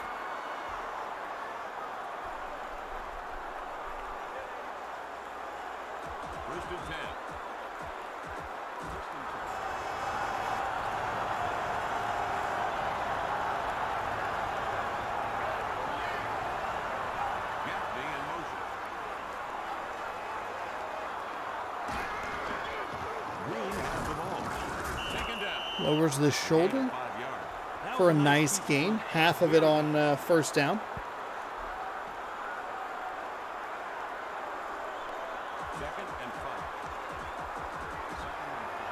Just outside the red zone. A nice time-eating drive here. They haven't really gone far, but they've been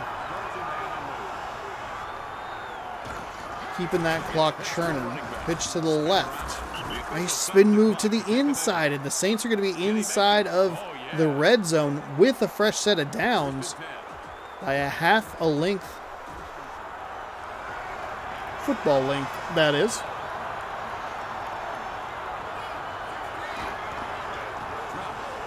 Dropping back, looking, throwing, incomplete. Okay, that was a very weird animation. The ball was dropping, but for whatever reason, like, it hit the hands. And so the receiver AI just like turned on to go, oh, turn toward touchdown.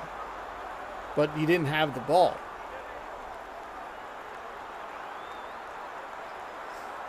Still touchdown? 2nd and 10. Two back set to the Saints. Turner wide left. Drops. Throws. It's tipped. Oh, incomplete. See, there you go. That's almost as bad as an interception. A drop pass helps the defense.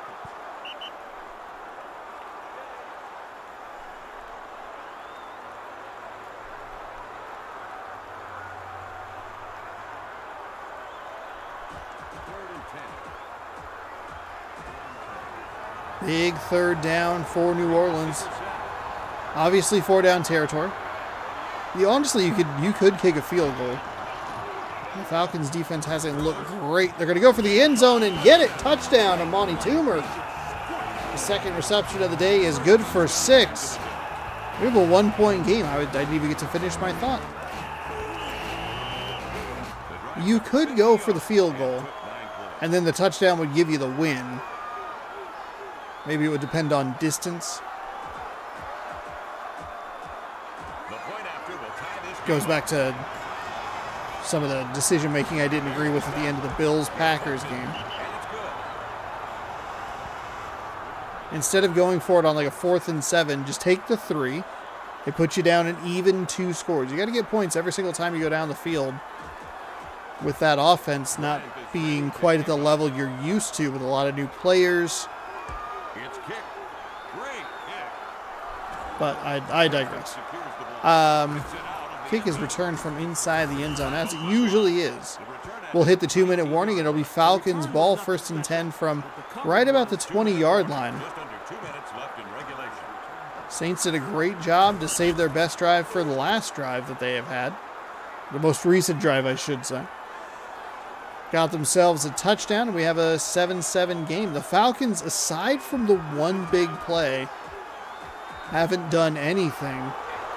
And that last Saints drive, though it was not a very long distance because they had it around midfield, it was the best, most sustained drive of the day.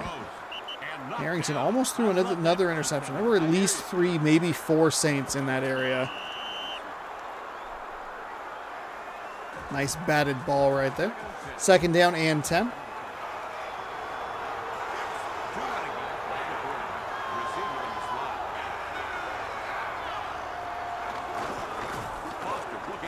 Trying to find some running room. A nice spin move, but he turned east-west when he should have been going north-south. He'll be short of the line to gain, so 3rd down and short coming up. If you're the Saints, why aren't you trying to take a timeout here? And taken down near the 26. He picked up 6 yards. That's some nice running there. That should have to be. Hey, defense, I believe in you. You're going to get this stop. We're going to save as much time as possible for the offense.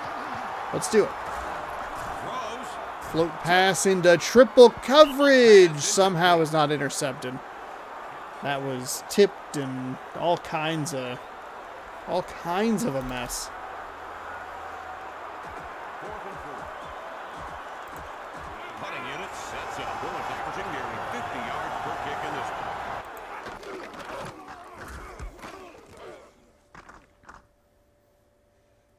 Kick is away, and the fair catch will be caught inside the 25.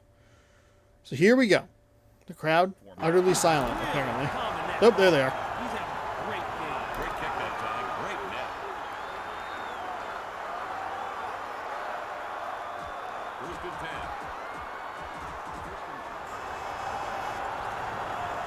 Stewart from the shotgun.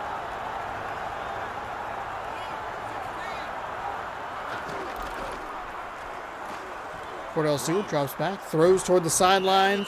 He's had a lot of success throwing over to that side of the field. Right now, the defense needs to step up its intensity.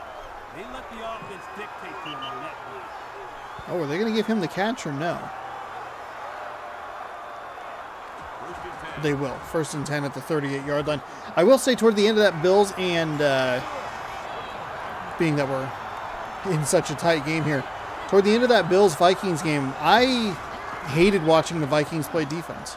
They allowed the Bills to just dink and dunk their way down the field as we see a shoestring tackle. A nice play by the Saints. A beautiful little float pass. Just enough separation and dropped it in there. Love it. Take a look at the replay here. Stewart looks over the defender, into the arms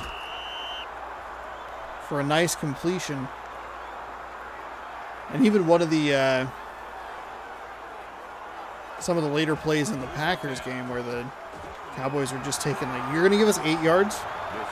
You're giving us 8 yards? Yeah, we'll take that. And Jair Alexander's so far off the receiver. Anyway. Catch made. Taken down. Smith made the stop.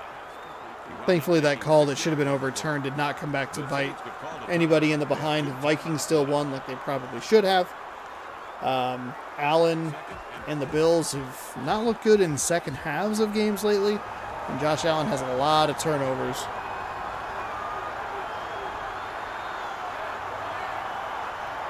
Second down and 4, 30 seconds to go. Cordell Stewart fires, and that's a great defensive play. I thought that might get intercepted, but he had what he was looking for right around the first down marker. It was a wide open receiving option.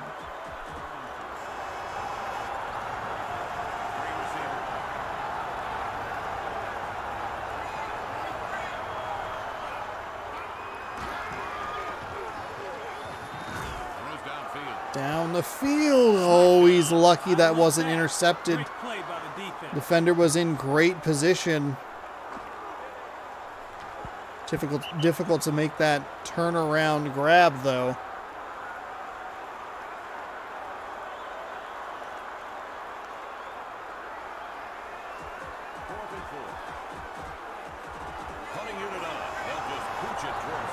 John Baker coming in. Oh my God, they're punting the ball? What are you doing? Why? It doesn't make any sense. You got everything you wanted, everything you needed, and you punted the ball? This game's going to go to overtime for literally no reason?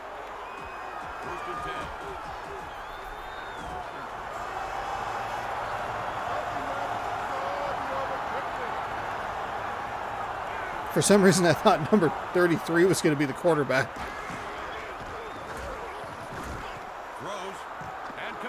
They're going to find some running room here. He's going to get across midfield. I don't know that there's enough time for them to get a timeout called here. They will.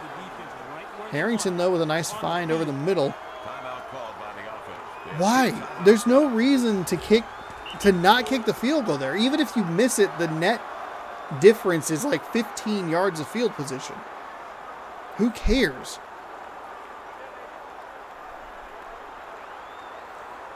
Oh, that is so frustrating. I was like, all right, here we go, field goal in my head. And then I saw the punting stats, and I'm like, oh, that's weird. They're punters. They're punting the ball. They are punting the ball away. Harrington in the offset eye with 6 seconds to go. He's going to drop back.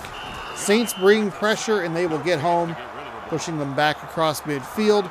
They're going to get a timeout called, so one more opportunity. As a commentator, I'm sure you're not supposed to root against anyone or for anyone. I do think the Saints should lose. Why are you not kicking the field goal? You're punting. The punting in this game is terrible. Why are you punting, or like tipped and incomplete? That almost went wackily in favor of the Atlanta Falcons. As it stands now, though, the Falcons and the Saints will be tied at 7 as we enter the overtime period, sudden death overtime period to be exact. Field goal wins it. So, yeah. You know how the NFL overtime rules like kind of suck? They were somehow worse, but now they're more confusing because, and I saw this in the Packers Cowboys game, the official on the field said both teams get the ball unless. No. Don't say it. Simplify it. Score a touchdown, win the game. Field goal, the opposing team will get the opportunity to match or exceed. Something like that. I hate it. I hate it so much. They fixed it in the playoffs, which is good news that both teams will get a guaranteed opportunity to touch the ball. Don't know how they have not figured out that the college rules until they added their little 2-point gimmick to kind of shorten up some of the games, which I can understand, but also kind of sucks. College overtime rules have ruled forever. You don't have to give it to them at the 25 of the opponent. Give it to them at the 40, midfield maybe. But come on. Because kickers are so good. That's why I say that. Because kickers are, you got Justin Tucker out there making 79-yard field goals or whatever. Saints start with the ball, and they will start with a run up the middle. Julian Peterson, our man, with an interception. On the tackle, 5 of those in the game. Fifth tackle in this game recorded by Peterson. They got to find a way to block this guy. Drives me nuts when they say that.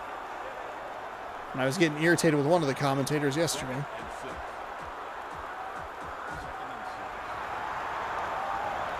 Going from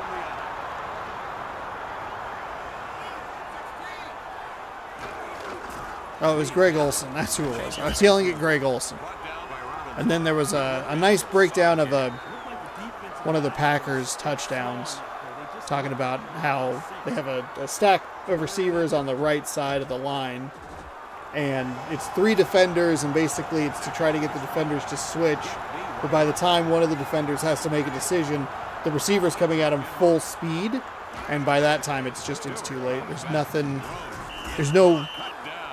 Not a great way to catch up to that. And I was like, oh, that's a really nice breakdown of it. He said it more academically than I did. And I had just yelled at him for something. Because the commentators are terrible. Tony Romo, great. Robert Griffin III, terrific. Huge fan of Robert Griffin III as a commentator. But so many of the commentators on ESPN, any of the networks, Joe Buck, Troy Aikman, they're the worst. They say the same thing 3 separate times, never making a point, just talking to talk. It's awful.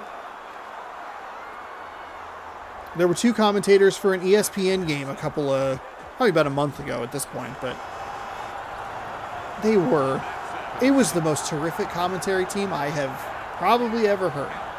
They were short. They put the brakes on him at the line. They were, Denial by the defense.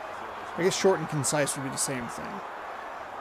They were concise with what they were saying. They were informative, and they let the crowd let you get into the moment with the crowd noise. It was amazing. Oh, God, I loved it. Anyway, Monday Night Football is unwatchable with Joe Buck and Troy Aikman.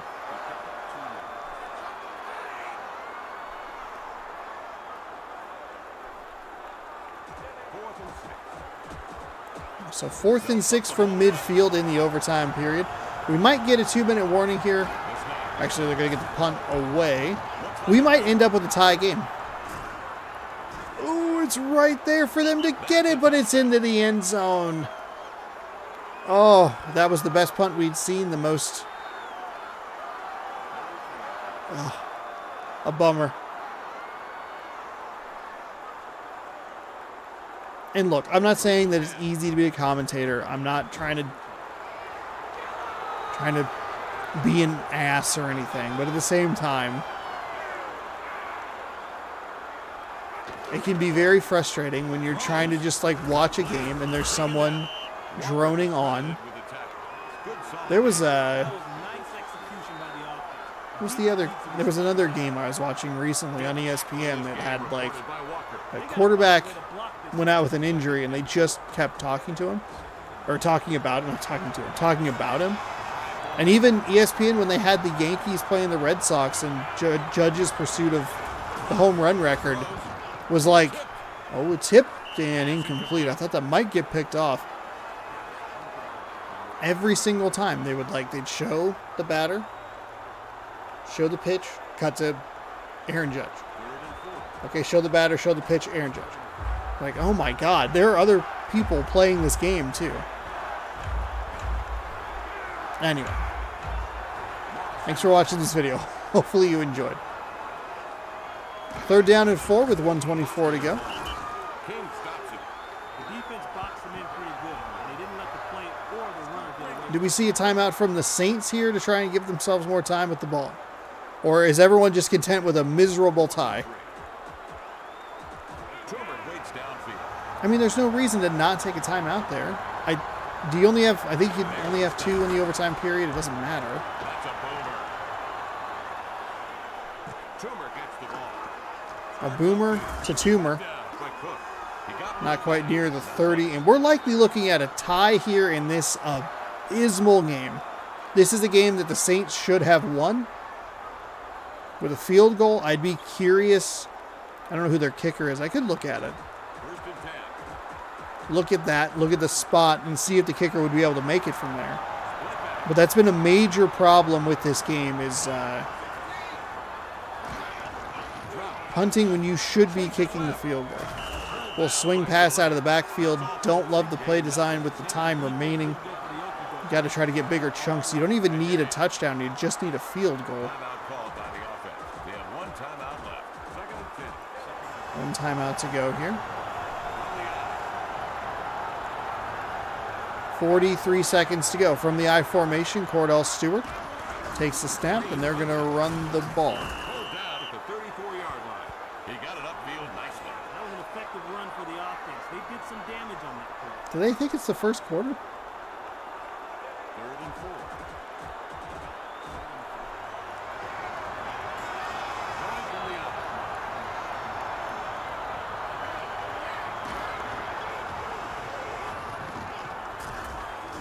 Measurement coming up. Timeout called by the home squad. They are out of timeout. Did he make it? He got it. First and 10. It doesn't make any sense.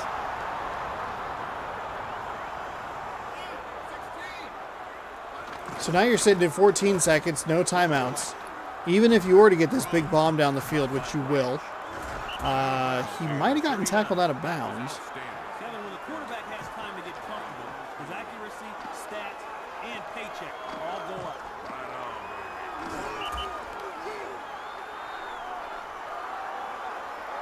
That run play, though, on 2nd and 10 is an awful use of a timeout. It's a terrible play call. First and 10. And again, we're not going to see a field goal. I mean, this one's pretty deep. I can understand. 7 seconds, though, more than enough time. A quick hitch to the outside. He's going to throw an interception. Just kidding. All right. Game over. It's a tie, everybody.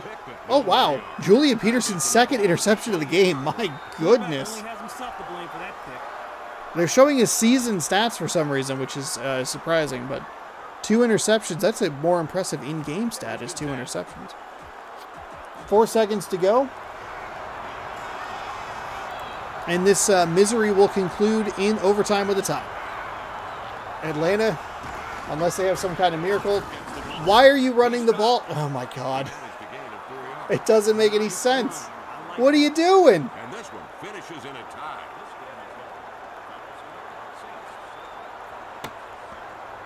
Walker is the winner of our Wilson game ball.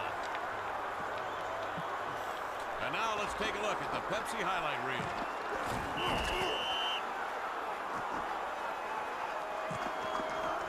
Really surprised that he was number 98 was not the player of the game.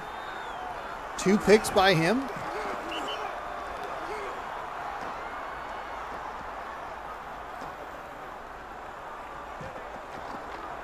What an abysmal game. This is why sometimes you go like, okay, do we put just 2 garbage teams on? What if they play something? What if they do something awesome? Thanks for playing NFL Fever, everybody. Wow. See you next time. That is the game the Saints should have won. They should have taken the field goal attempt at the end of the game. That would have given them, if it was made, obviously, a 10-7 lead, right?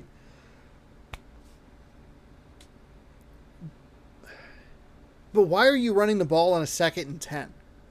With that kind of time left, you only have 2 timeouts. It's a bad play call. It's a waste of a timeout. Because with 7 seconds, right, you can run 7 seconds in a timeout. You can run something into the middle, get down, timeout. It's a tight window, but you can do it. With no timeouts, you're really stretched thin because you need to get it to the sideline, and that's where it starts to get a little bit dicey because the player can't just go down immediately with a timeout. They have to fight through a defender, and they could waste time doing that sort of thing. So it's tight but doable. But that play was an interception, which sealed the tie, essentially. But that decision to throw that ball in that spot, you're going to come up way short. Just take the field goal with 7 seconds left and no timeouts. Awful. Awful game. awful game.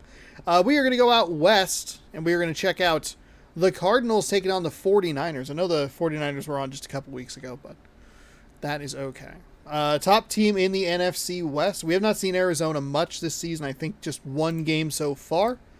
I can kind of search in the notepad. It's a little tricky. Welcome to 3Com Park, everybody, where it's a pleasing 68 We saw Arizona in week 4. So this is only the second time we've seen them. They're 4-1. Tops of the AFC or NFC West. Pick a couple of players, Ron, and tell us what to look for. Here's a guy the offensive line will be watching. Derek Brooks. They know where he lines Okay, up that's a good player to highlight right there. Put together a good plan, he'll ruin it. Now here's a quarterback who's not easily discouraged. Trent Dilfer is a sun-to-sun fighter. He's going to fight you from sun up to sundown, no matter what's showing on the scoreboard. Thanks for that, Ron. And now let's go to midfield for the coin toss. The visiting captain will make the call. Captain, what's your choice?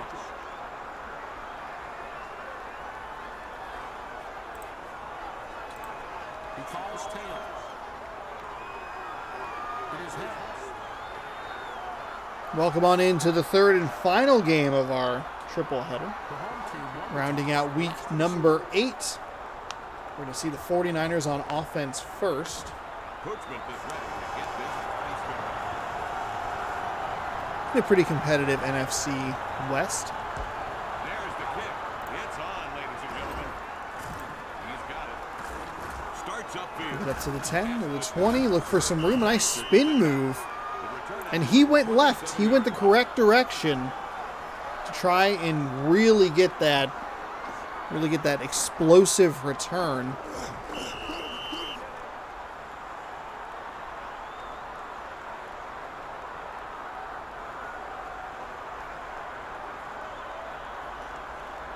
First and 10.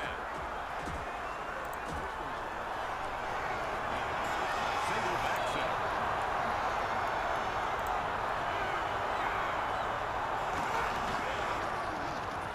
I believe it's Trent Dilfer for the 49ers. Had the 49ers on a couple of times. We saw them several times last season and never at home. I believe this is the second time we'll see them at home here. Trent Dilfer, Amon Green, Terry Glenn. I believe that's Terry Glenn, number 83. Second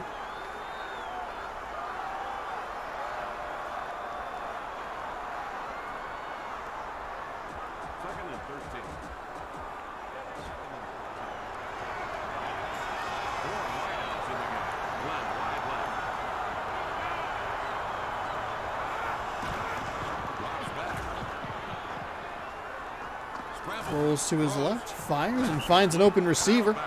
Feeds him out of bounds. But a solid gain to set up third and manageable. Sean Springs for the Arizona Cardinals. McQuarters. Bill Romanowski. We've learned about him before. Probably back in week number 4. Third and 6.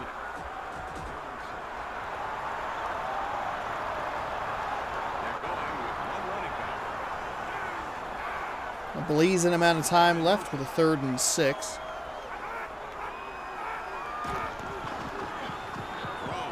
There's a nice little float pass. Somehow got it over 2 leaping defenders.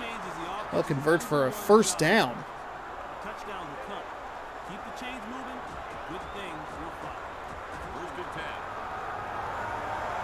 They'll use 4 receivers. Glenn wide left.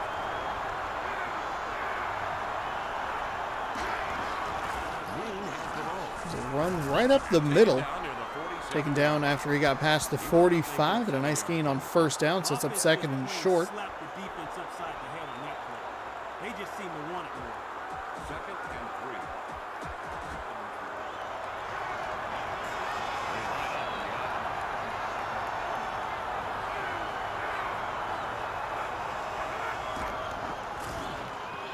3. Play action pass for Dilfer, who rolls to his right, fires back across his body into triple coverage. For some reason, the receiver dove, and somehow that was not an interception.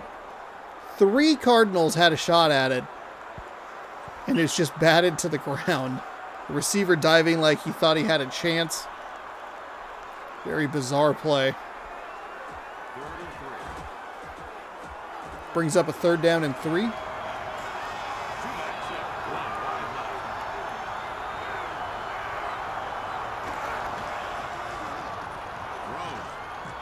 That's a nice diving reception across the 45-yard line, just like that. The 49ers in Cardinals territory with 1st and 10 coming up.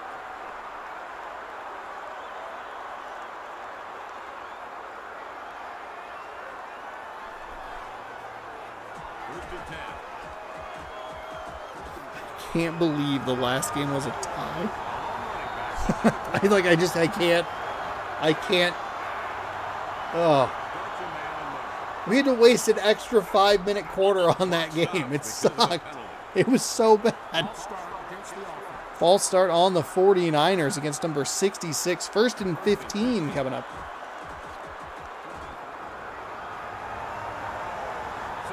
Saw a pretty clean game in the last one. I don't remember a single penalty. We saw a hold and an offside in the first game, but not a lot of laundry in NFL Fever 2003. We should turn it all the way up and see what happens.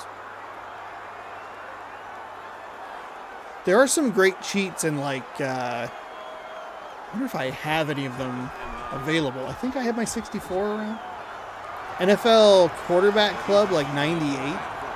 I think had like some fumble every time you get hit or something like that.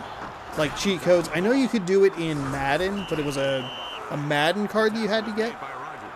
If I remember correctly. Maybe there's some older games that have some cheat codes, but if you could do like fumbleitis or fumblets or whatever it's called, and no out of bounds, I think that'd be interesting. Was it NFL Fever? Or not NFL Fever, excuse me. The Quarterback Club? Let's go.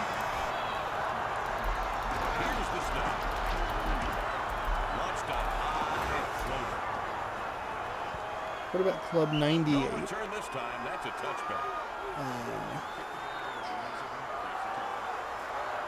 NFL Quarterback Club. Ooh, a trailer from 1997.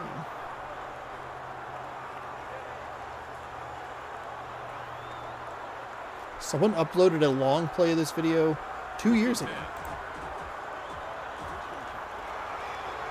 Seattle Seahawks versus Green Bay Packers. Ooh. Alright, let's see. Got a 7.8 out of 10. Can I watch this on YouTube? Oh, hell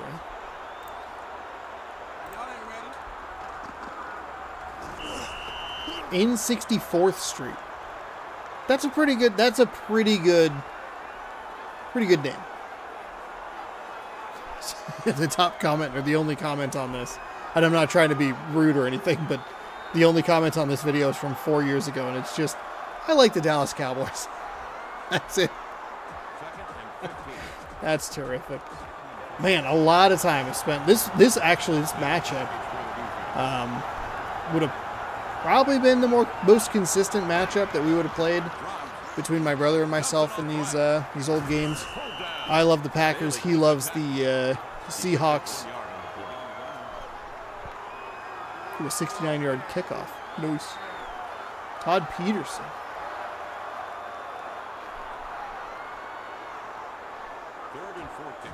Oh, I think somebody's just kind of doing what I do. Except for I don't think they're talking. Just the game playing itself. Could you do a random roster in an N64 game? That would be cool.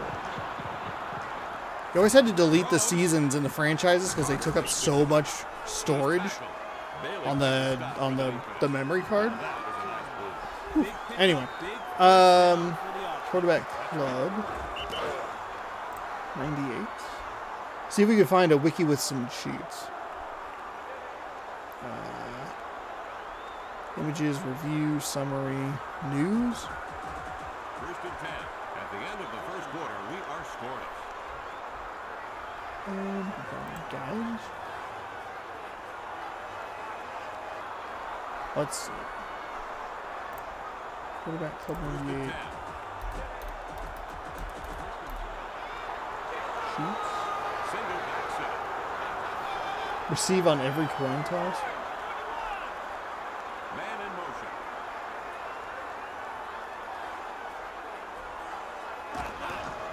Oh, here we go. Handoff. Where'd that go? Fumble mode. There it is. Down near the 45-yard line. Gained about 9 yards. Effect codes. So you have 8 downs, tall, skinny players, super defense, stronger receivers. Second and inches. Slow motion. Fumblets. Could you fumble mode? Gaskin wide left. Fumble mode with slow motion. Oh, constant fumbles. Creases the defender. Taken down hard. Oh, that's just the same code. Made 6 yards on the Short players, instant passes. You know the big There's a cheat for disable all cheats. first and 10. They've got 2 tight ends out there.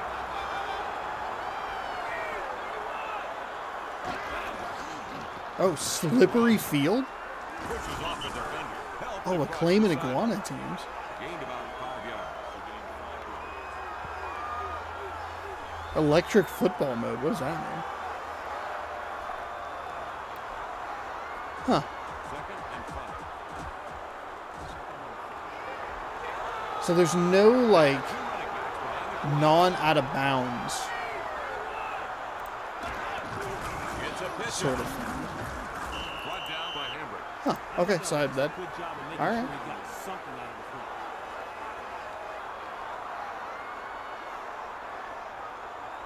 Third and 4. I wonder if there are. So I have NFL Quarterback Club 2002 because I was using it for this show, like a testing of it. And I actually thought that I was going to have a lot more to use, but these are the only 2 games that work the way I want them to. Some of them have like a fantasy or like a fantasy draft, or have the The Cardinals line up in punt formation. well, they have the fantasy draft. That's beside the point. But a lot of them don't let you watch other games that you're not user controlling. I might be able to like take a peek at one of them and see, because that would give us one more playthrough of this season, but doesn't matter. Let's see if we can find some codes for NFL quarterback. This would have been great to look up while the other game was sucking. First and 10. NFL One back set. Quarterback 49. Club. Morgan in motion. Green with the ball. Taken down. 19-yard line. Sheets. Run stopped nicely. Line of scrimmage. Defense just didn't give a ball carrier any love on that play. That's a PlayStation serious 2. Second and 11. Okay. The 49ers are going with split backs on this play. Moore wide right. Takes the handoff. He stopped. Exhibition Romanowski score just put it in. 99. He picked up 4 yards on the play. You know what the problem was there? The defense didn't rally around. Cheat codes and No hints. doubt. Huh. Okay. Doesn't look like there's anything there. What about They're going with one running back. 2000?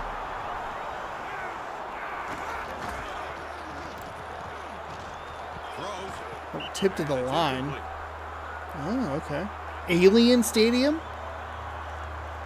All right. Big football mode? Bouncy mode? Fumble mode, Butterfingers. Okay, that one, this one sounds a little more, The snap. Calling for the fair catch. And he hauls Huge it in at the pylons. 26-yard line. a little more Nice work familiar by is the what I was running looking team. for. Quarterback Club 99, I don't think I ever had. Oh, 2001 was actually a game as well. First and 10. More fumbles, They call it. never fumble. Garner looking for running room. Stop. Now we're deep in this 3 here. yards on the play. Not a lot there Cheats. for him that time. But hey, it's better than a loss. Alien Stadium, always fumble. If always fumble or fumble mode does what I want it to do, that is pretty funny. If you can do, let's see, like I can do big head. If you could stack Alien Stadium, like big head just because it's funny, bouncy ball, flubber ball. I don't know what that means. Oh, hidden teams, cool. Huge pylons, landmine mode, mega injuries, large football, That was a nice little run there. slippery mode.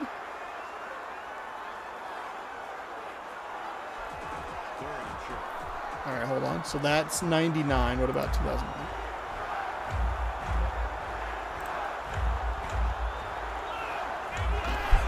One of them, for some reason, is called Big Coin Toss. Big football, 8 downs. Flubber ball, football on fire. Increased fumbles. Increased injuries. Slippery field. Okay. I mean, part of me feels like I actually have, aside from 2002, I might have one of these other games kind of rolling around. And I do have access to my 64. And thankfully, these are sports games, which are going to be the easier things to come by. I could have sworn Timeout for the Cardinals. They have 2 timeouts left. I bought one for some dumb reason. That sounds about right. That I would buy a game like that for like no reason other than like it's funny, or I find it interesting. Oh, way up in the air, but incomplete. What is happening in this video game, by the way? So all of the quarterback club games between 98 and 2001 have cheats in them, but 2002 doesn't, which is unfortunate because that's the one that I know where it is. But hey, maybe that's a video on a future day, and actually maybe even taking a look at some of those older games and seeing if you can do a fantasy draft It's hard to go back to the huddle when you drop the ball like that. would be kind of fun. It'd be a little bit trickier because those don't have the internal storage, so you're working with a memory card for a 64, which feels like kind of a... Ooh. I know the Maddens don't work because I have a couple of them on PlayStation 1 and they don't do what I need them to do. For some reason, some of the games have weird variants of it. Like, the game day has, like, oh, you can do a fantasy league, but it's only like 8 teams. I was like, this is not what I want. Or you can't watch the other games. It's frustrating. But what if NFL Quarterback Club, which did not work on the PS2, by the way, for what I was trying to do, what if it comes through? That's a terrible throw out to the flat. It's going to lose them 3 yards, excuse me. That's what the coaches had in mind when they They're going to take a timeout after that terrible play call. The 49ers could call a timeout. They have 2 timeouts left. 2nd and 14. And I know I've seen those at like an Entertain Mart. NFL Quarterback Club.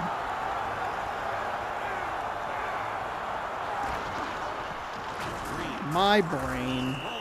Don't you dare call a timeout. Don't call a timeout. Don't you do it. God dang it. What are you doing? These play calls don't make any sense in the context of what's happening. 3rd and 6, we have a goose egg game. The 2 worst teams in the game that we've had so far have played the best game.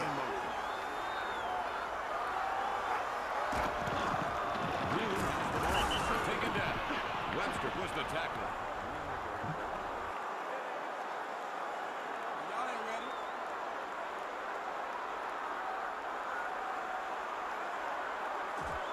Fourth and 2. Richardson into the game to punt. This will be his 3rd punt of the game. Good. 3 punts. Excellent. Always the best when you have more punts than you do The end of the first points. half. We're scoreless. We are deadlocked at 0 here for the end of the first half. Arizona and San Francisco. The old 3Com Stadium, whatever it is. Pretty even. Yards pretty close. The time of possession isn't too far off. A lot of McQuarters calls it in. He's on the move. Stop with the 19-yard. I forgot what I was going to say. Kevin, he Okay. tried to get something started. Good. I got a little distracted because They're just this working game, anything for there. some reason, has the Packers logo on the field, but it has like Seahawks, Seattle Rocks on the. Like somebody put like a banner over him, but it's not. I don't think it's. First and 10. I don't think it's Lambo. Carter now running.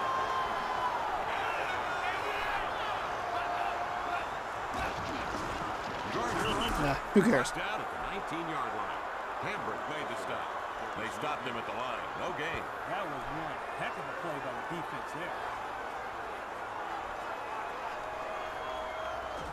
Second and 10.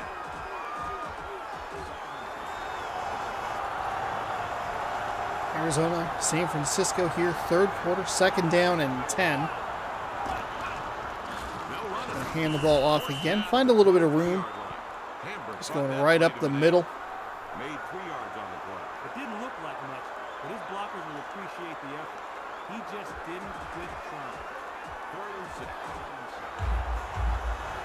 Third down and 6. Receiver set.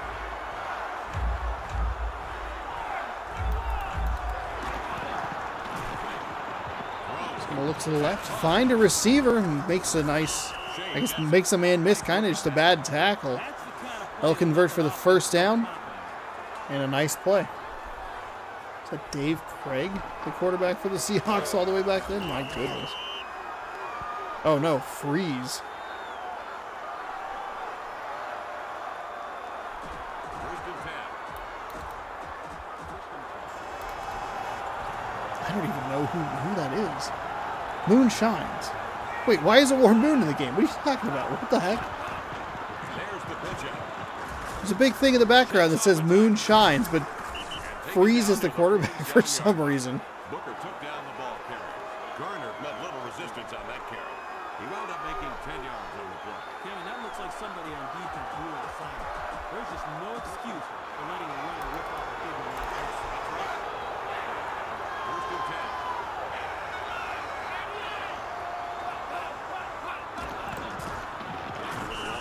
Tackle man.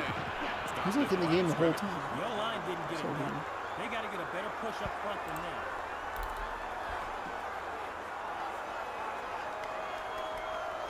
Let's go. Football game.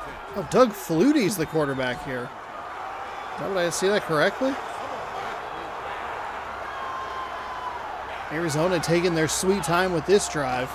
Second down and 10 in San Francisco territory. A nice completion right there to set up a third and very manageable. Quarterback found a way to make some positive play for his team.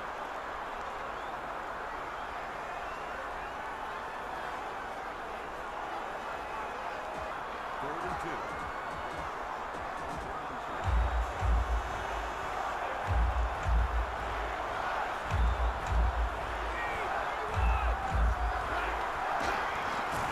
Johnson gets the ball.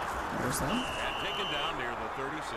There's a run to the right side for a nice 44 yards in 7 plays in about 46 minutes off the clock. Nice run off the right side to convert the first down. First and 10.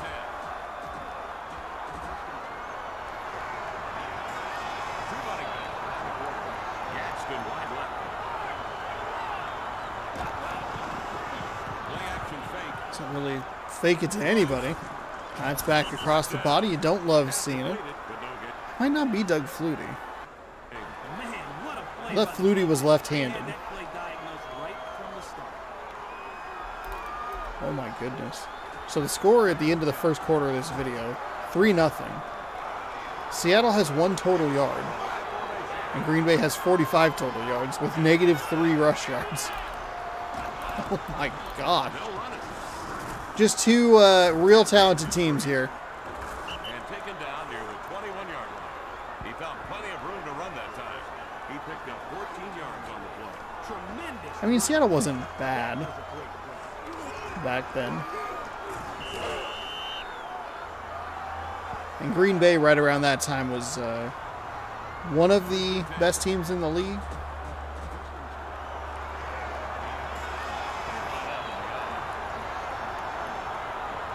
.46 seconds to go here in the third quarter. Arizona dominating time of possession here with just these little chunk runs. I love it. Keeping the clock moving. More than making up for the terrible game that was in the last one. At least we were educated this time around, right? We learned about the cheat codes in NFL Quarterback Club for the Nintendo 64. Saw a run in the backfield, nowhere to go. Defense shut that down with extreme prejudice, Kevin. It's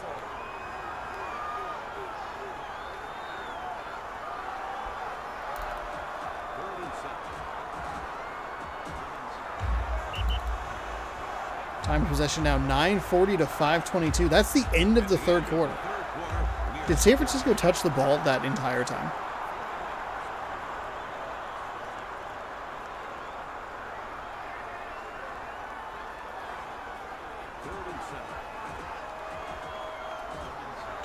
Third down and 7 for the Cardinals. They had a nice run on first down.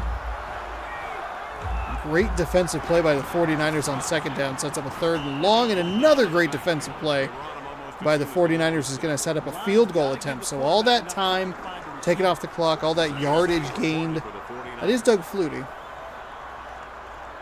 I really thought he was left-handed. Was this game? What if this game is wrong?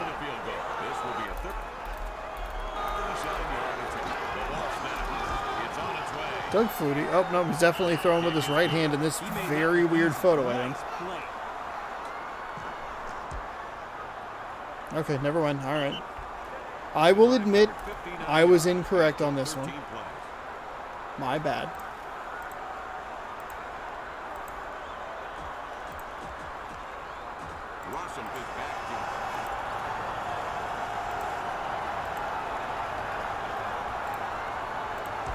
He steps into it.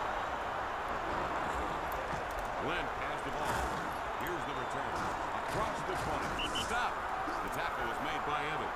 The return ended at the 27-yard line.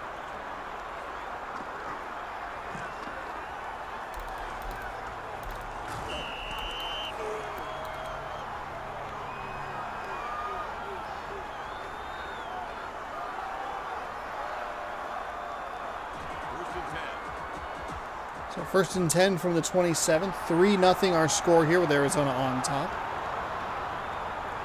Why play new games on the PlayStation 5 you bought a week ago when you could play NFL Fever 2002? God, if only this game were backwards compatible. Oh, just run it. Stop with the spin moves. It's the worst. That's the lead. They got to get more out of their running game than that. Sean Springs with a nice tackle, though. Sets up a second and 13. If San Francisco is going to put a drive together, this has to be the time. Arizona had so much possession in the third quarter. They have really put San Francisco under the gun. That somehow was actually a good throw. The defender missed the tackle. Defense has to blame itself for that play, Kevin. They let the offense take advantage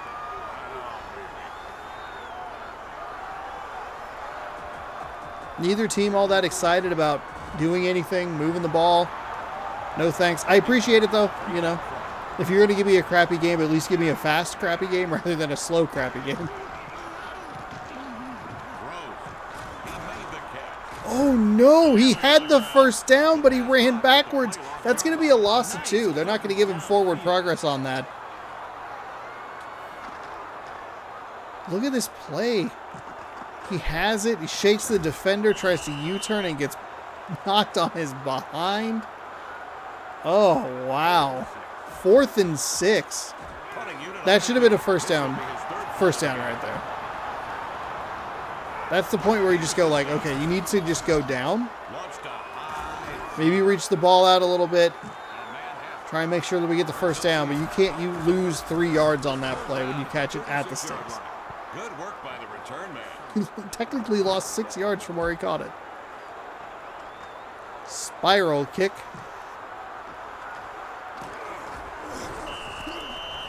Arizona will have it, looking to do what they did last time they had the ball, which was just run it down their throats, milk this clock for all it's worth, and get their 6th win of the season.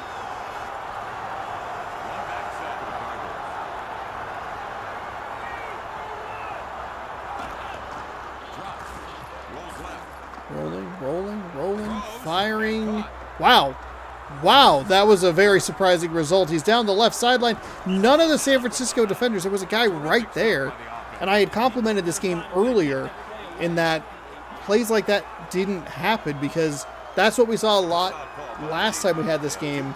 First 20 episodes of the series was this game in 2002, where you have this exact scenario: a receiver running down the field and a defender well within range of tackling him. And what this game has done is it's made the adjustment to have the swipe at the feet to get the player down, whereas last time we saw them just run all the way to the end zone.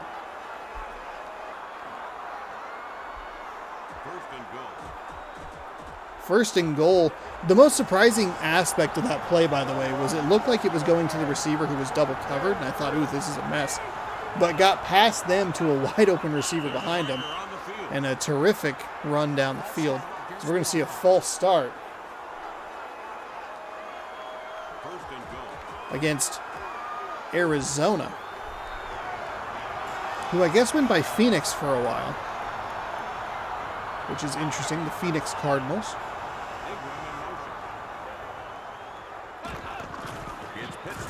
Pitch to the left side, looking really close to the touchdown. That should have been 6. Stretch that to the left sideline. Arizona showing why they're the class of the NFC West, even though they are not having a good game today. They're finding a way to win. Monster third quarter.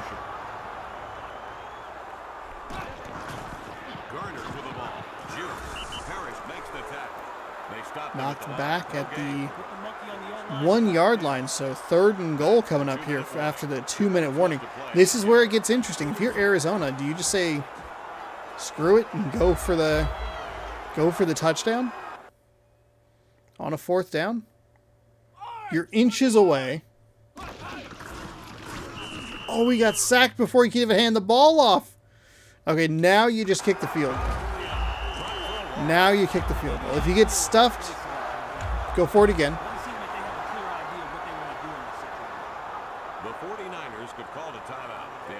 But this is a big stand by the San Francisco 49ers in that they can score a win with a touchdown. Something tells me that that's not really plausible, though.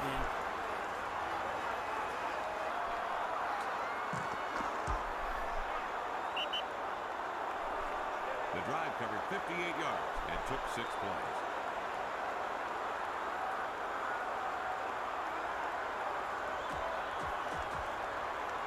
All teed up for the kicker. There goes the ball. Kick deep into, I don't know why I said that. Spin move at the 25. He'll get knocked down at the 26-yard line. It'll be 1st and 10 for the 49ers.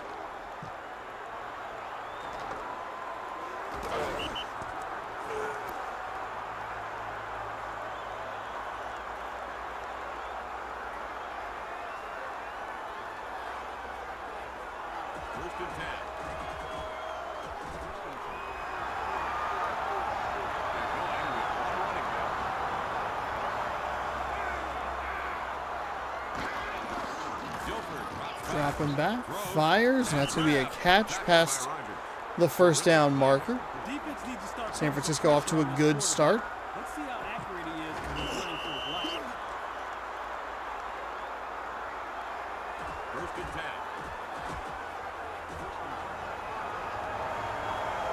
Facing a 43 deep.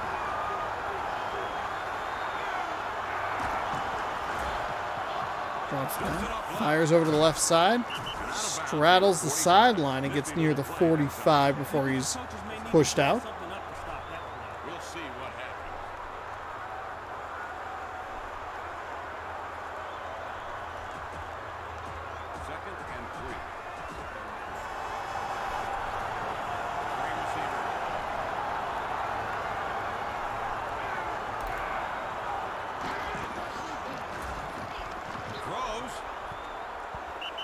batted down. That's how you break up Incomplete a pass. 3rd and 3. 3rd down and 3. 1:19 to go here, 4th quarter. San Francisco down by 6. A touchdown wins it.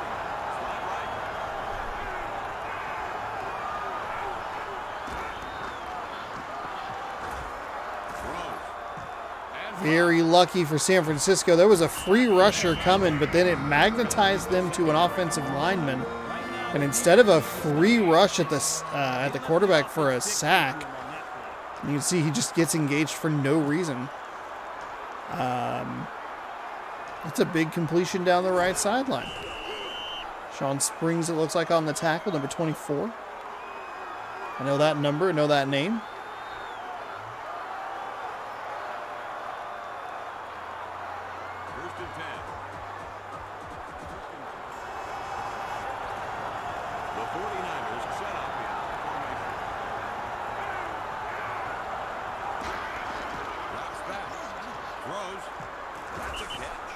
Finds another reception on that right sideline, right around the 20-yard line. The offense has to like that.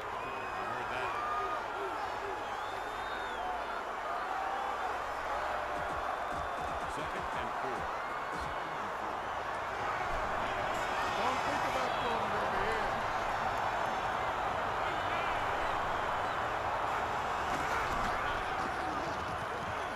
over here. Dilfer drops back, looks, fires short over to the left side, and makes a couple of Arizona defenders miss and keeps his balance. They got to create some static up front. That was way too easy for the offense. What is happening right now? They saved the final 2 minutes for anything interesting to happen. 1st and 10. They have 4 receivers. Glenn wide left. Dilfer drops back. Swings it left. Dilfer throws it to the left side. It's caught, but incomplete. Didn't flash up fumble. That's where it gets interesting, is the fumble we saw in the last game. Had a couple of steps. Maybe that should have been a fumble. 2nd and 10 on the 12. He was definitely behind the line of scrimmage. I don't think it was a fumble. 34 seconds to go. It's touchdown or bust for the 49ers. That is a terrific defensive play by Sean Springs to bat that ball out of the receiver's hands.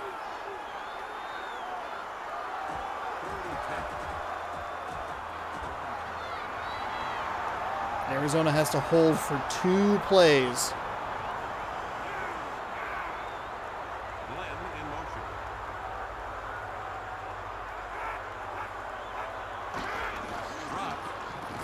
Dilfer looking, steps up, fires, caught for the touchdown. Terry Glenn, his first reception of the game. His first touchdown catch of the day. Wow. I almost sound interested in this dumpster fest. 3 yards and took 9 plays. Everything a pass down the field. And with 25 seconds remaining, San Francisco was an extra point away from taking the lead late in this one. Huge defensive stand. Arizona was able to get that monster play down the sideline, but the defense holds.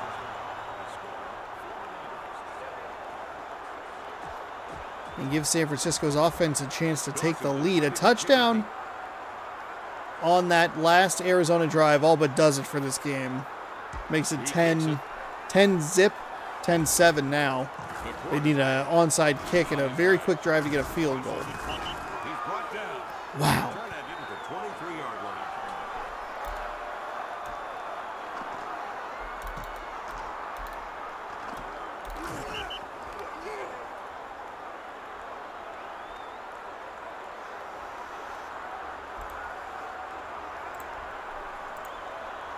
First and 10.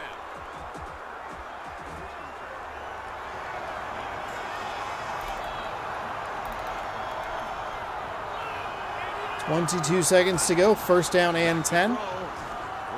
Take a free rusher. Champ Bailey with his fifth tackle of the game. Timeout. Recorded by Bailey. They got to find a way to block this guy. Timeout called by the offense. They have 2 timeouts left. 2nd and 3.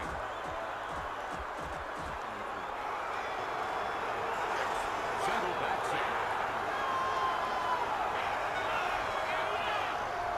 Man in motion. Flutie drops back. Throws. He caught Myers it. over the middle, finds a receiver for a short completion. Arizona's needs bigger chunks than this. The problem is they're going to, if they keep doing this, run out of timeouts. Won't be able to stop the clock. You get a field goal try up or First and 10. good at all.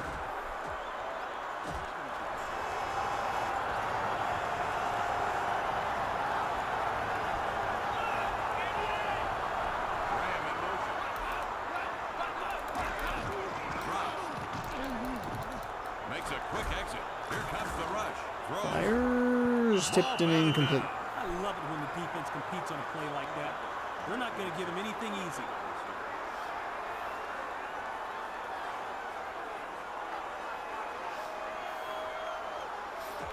Second and 10. 1 second left here in the game. San Francisco needed one drive to take the lead, and they got it inside of 2 minutes to go. Arizona, just a Hail Mary. Just kidding, they're going to run it to the left for no reason. Terrible play call and poor decision-making for Flutie. This is, what a weird couple of games to end on. Two of the better teams, you expect a little bit more out of them, and they just looked like garbage. If you looked at all those teams and you looked at, The 49ers took the records away from them, you would assume that 49ers 7, the two teams that actually scored points would be the good teams. And those teams would be Pittsburgh and Baltimore. They had a terrific game to start us off. But a 7-7 overtime tie, and then a 7-6 San Francisco win at the last moment. Number 97 just getting an absolute highlight reel here. That is 3 straight highlights for that man. Nope. Okay, finally, number 52. But number 97 made it in the shot.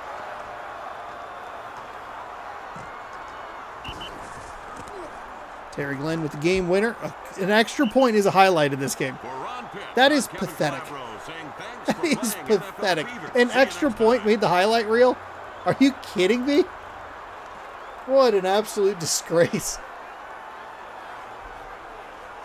All right, that does it. Let's get these other games simmed. Let's get you scores. Let's get you standings. And we'll get you set for Week 9, which already has one game picked.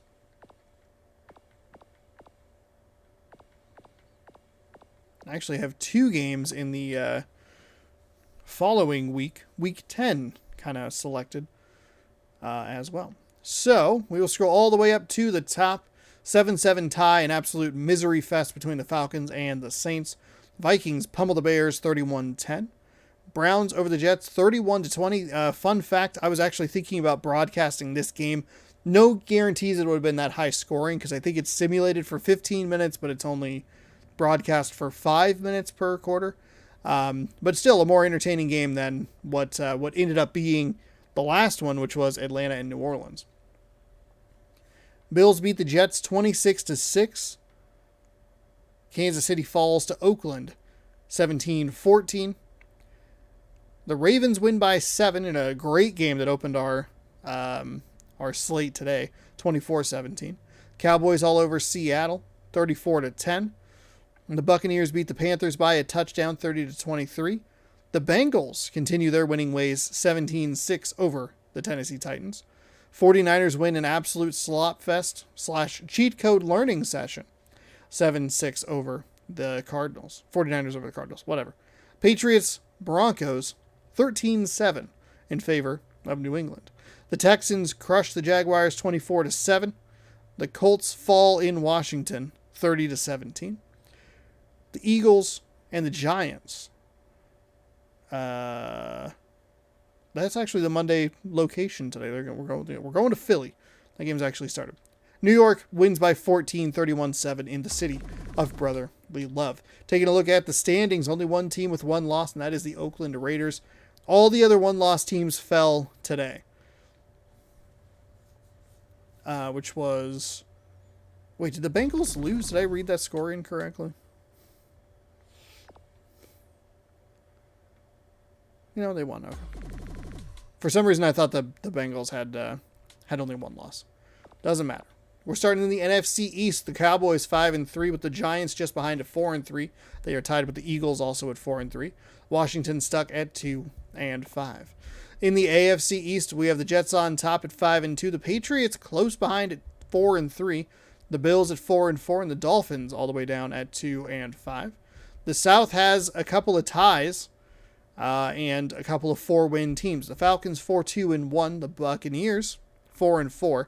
Saints 3-4-1, and the Panthers 2-6. That was a huge miss for the Saints. A win there puts the Falcons at 4-3, them at 4-4, and you got basically a three-way tie for first place, but they did not go for the field goal. I hate it. AFC South looks like this. The Colts on top at 5-2. Two teams, the Texans and the Jaguars, at 4-3. Texans. I'd like to see if the Texans can win a Super Bowl in this series. The Jaguars 4-3. I already said that. Titans 2-5. The 49ers are on top of the NFC West at 5-2. They match the Cardinals with their 7-6 victory today. The Seahawks are 4-3. The Rams are getting crushed at 1-6. Raiders lead the AFC West at 6-1. The Chargers are 4-3. The Chiefs are 4-4, and the Broncos are 2-6. I think the Broncos were really bad last time around as well. I think they were 1-15 or maybe 2-14. It was brutal. Packers and Lions now tied at 5-2 atop the division. The Vikings and Bears tied at the bottom of the division at 2-5. That is visually appealing to me. 5-2s and 2s and 5s. I like it. The Bengals lead the AFC North at 5-2. The Ravens close behind at 4-3. Steelers at 2-5, and the Browns at 2-6. And there you go. Packers and Lions, they play in Week 10. Could be for the division lead. So we'll be sure to check that out. You also have Cincinnati and Baltimore. Wherever they are. There they are. Cincinnati and Baltimore play in Week 10 as well. Next week, we'll actually be taking a look at the Lions. Oh, you know what? I will need to change that. I don't want to do Detroit 2 weeks in a row. Lions play the Cowboys next week. Let's see. Bengals Texans. That one could be a good one. I don't think we've seen either of those teams recently. I had my eye on the Cowboys Lions game, but I would probably rather watch that one. Anything else interesting happening? Patriots Bills. I don't know. I'll have to take a look and see what kind of games are next week. But there you have it. That is week number 8 of this season. As we continue our way through the 2002-2003 NFL season. Thank you so much for watching. Hopefully you enjoyed. We'll be back next Tuesday for another installment, week number 9 of this season.